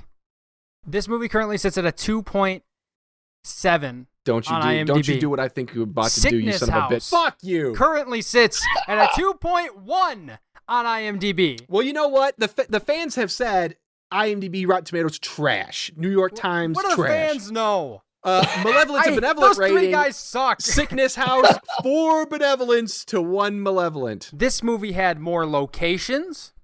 What? It had better character names. Oh, actually, you're right. It had Sickness more House It was did have a good. better character name. Well, had- sure. It had a It had more wider. characters named Garbage. Yes, there was Garbage. There was Duke. There was Richter. There were Yeah, good but did you characters in have this. weird moldy food and tables? There was some moldy No. orange goop, and there but you had was. no jaw droppers. You had no moment that you from. If you're gonna tell me you didn't cry Nobody when killed a Duke baby in this decided to thing? die, when Yeah. Duke decided he had to die so others could live, if you didn't shed a tear, I Then was you're- I was upset that Duke died because I'd grown to like him, especially that part where he gets upset when D'Amato, there's water that drips on the blueprint or whatever, and he moves Yeah. it, it splatters on him, and he goes, "Hey, watch it." And now he's been bitten by the fucking thing. He's got a virus Yeah. raging his body. They're all but dead, and he Yeah. actually cared enough to go, "Hey, don't splatter me with water."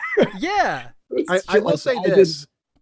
I don't know if fans are actually watching these movies, but please watch Sickness House and watch Yeah. Virus Shark. Just contact me. I'll fucking give it to you. But anyways, I want to know, because like start putting in the YouTube comments what your Malevolent or Benevolent rating is. I want to know what your thoughts are, because I think that we are so torn on the Sickness House versus Virus Shark debate. We cannot answer this question. The fans must come to the rescue. Yeah. Yeah, That's right. I Yeah. agree. Like Garbage, bring us the water. Bring us the ratings. But not too much. Just a little, just enough. You know. Yeah, we don't need a whole fucking like novel. Just write Malevolent or Benevolent. We'll get it. Yeah. Yeah, just a little bottles worth. Yeah. Yeah. Yeah. All right. Hey guys, it was good to see you. It's been a minute. Yeah. You too. Yeah, this was fun. Yeah. It's nice. Well, actually, so tune in Yeah. next week or whenever these episodes are dropping. Yeah. Because Next Tune is in, week. tune in This is- next July. yeah, this is May 2nd, 2021, just to let everybody know. But the next thing that we are recording as the entire squad, mind you, for the Oh. first time in years, we got something cooking for the summer. So please, please, please check in for, I don't even want to say anything else. Just big surprise coming. It's gonna be big. It we is don't know much about it, but Tyler's been talking about it since It Christmas. is so big. It may be the first thing that I actually never edit ever. So, Hey, could be. Could It's be. still gonna be the I've been first teasing true- those waters for the last couple of years, but we'll see. gonna be the first. I want to say it's gonna be the first truly lost Malevolent movies video, but I'm like, no, there's the There's- Nick Pike Mansion or not, but whatever was that game that what was Dude, that? there's the Munger there's Road. Munger Munger Road. Road. There's like There's 10 the video 13th episodes Friday. out there. There's Billy Club. There's Well, those are all at this point. Those are some. That was anything that was like recorded pre-COVID. I'm like, ugh, let's just Yeah. forget. because it's a different world now and completely in jokes. Sci-Fi High. Oh yeah, Sci-Fi High. What the fuck was that? that was the Was last that it? one we did at your old house, I Bloodfest. think.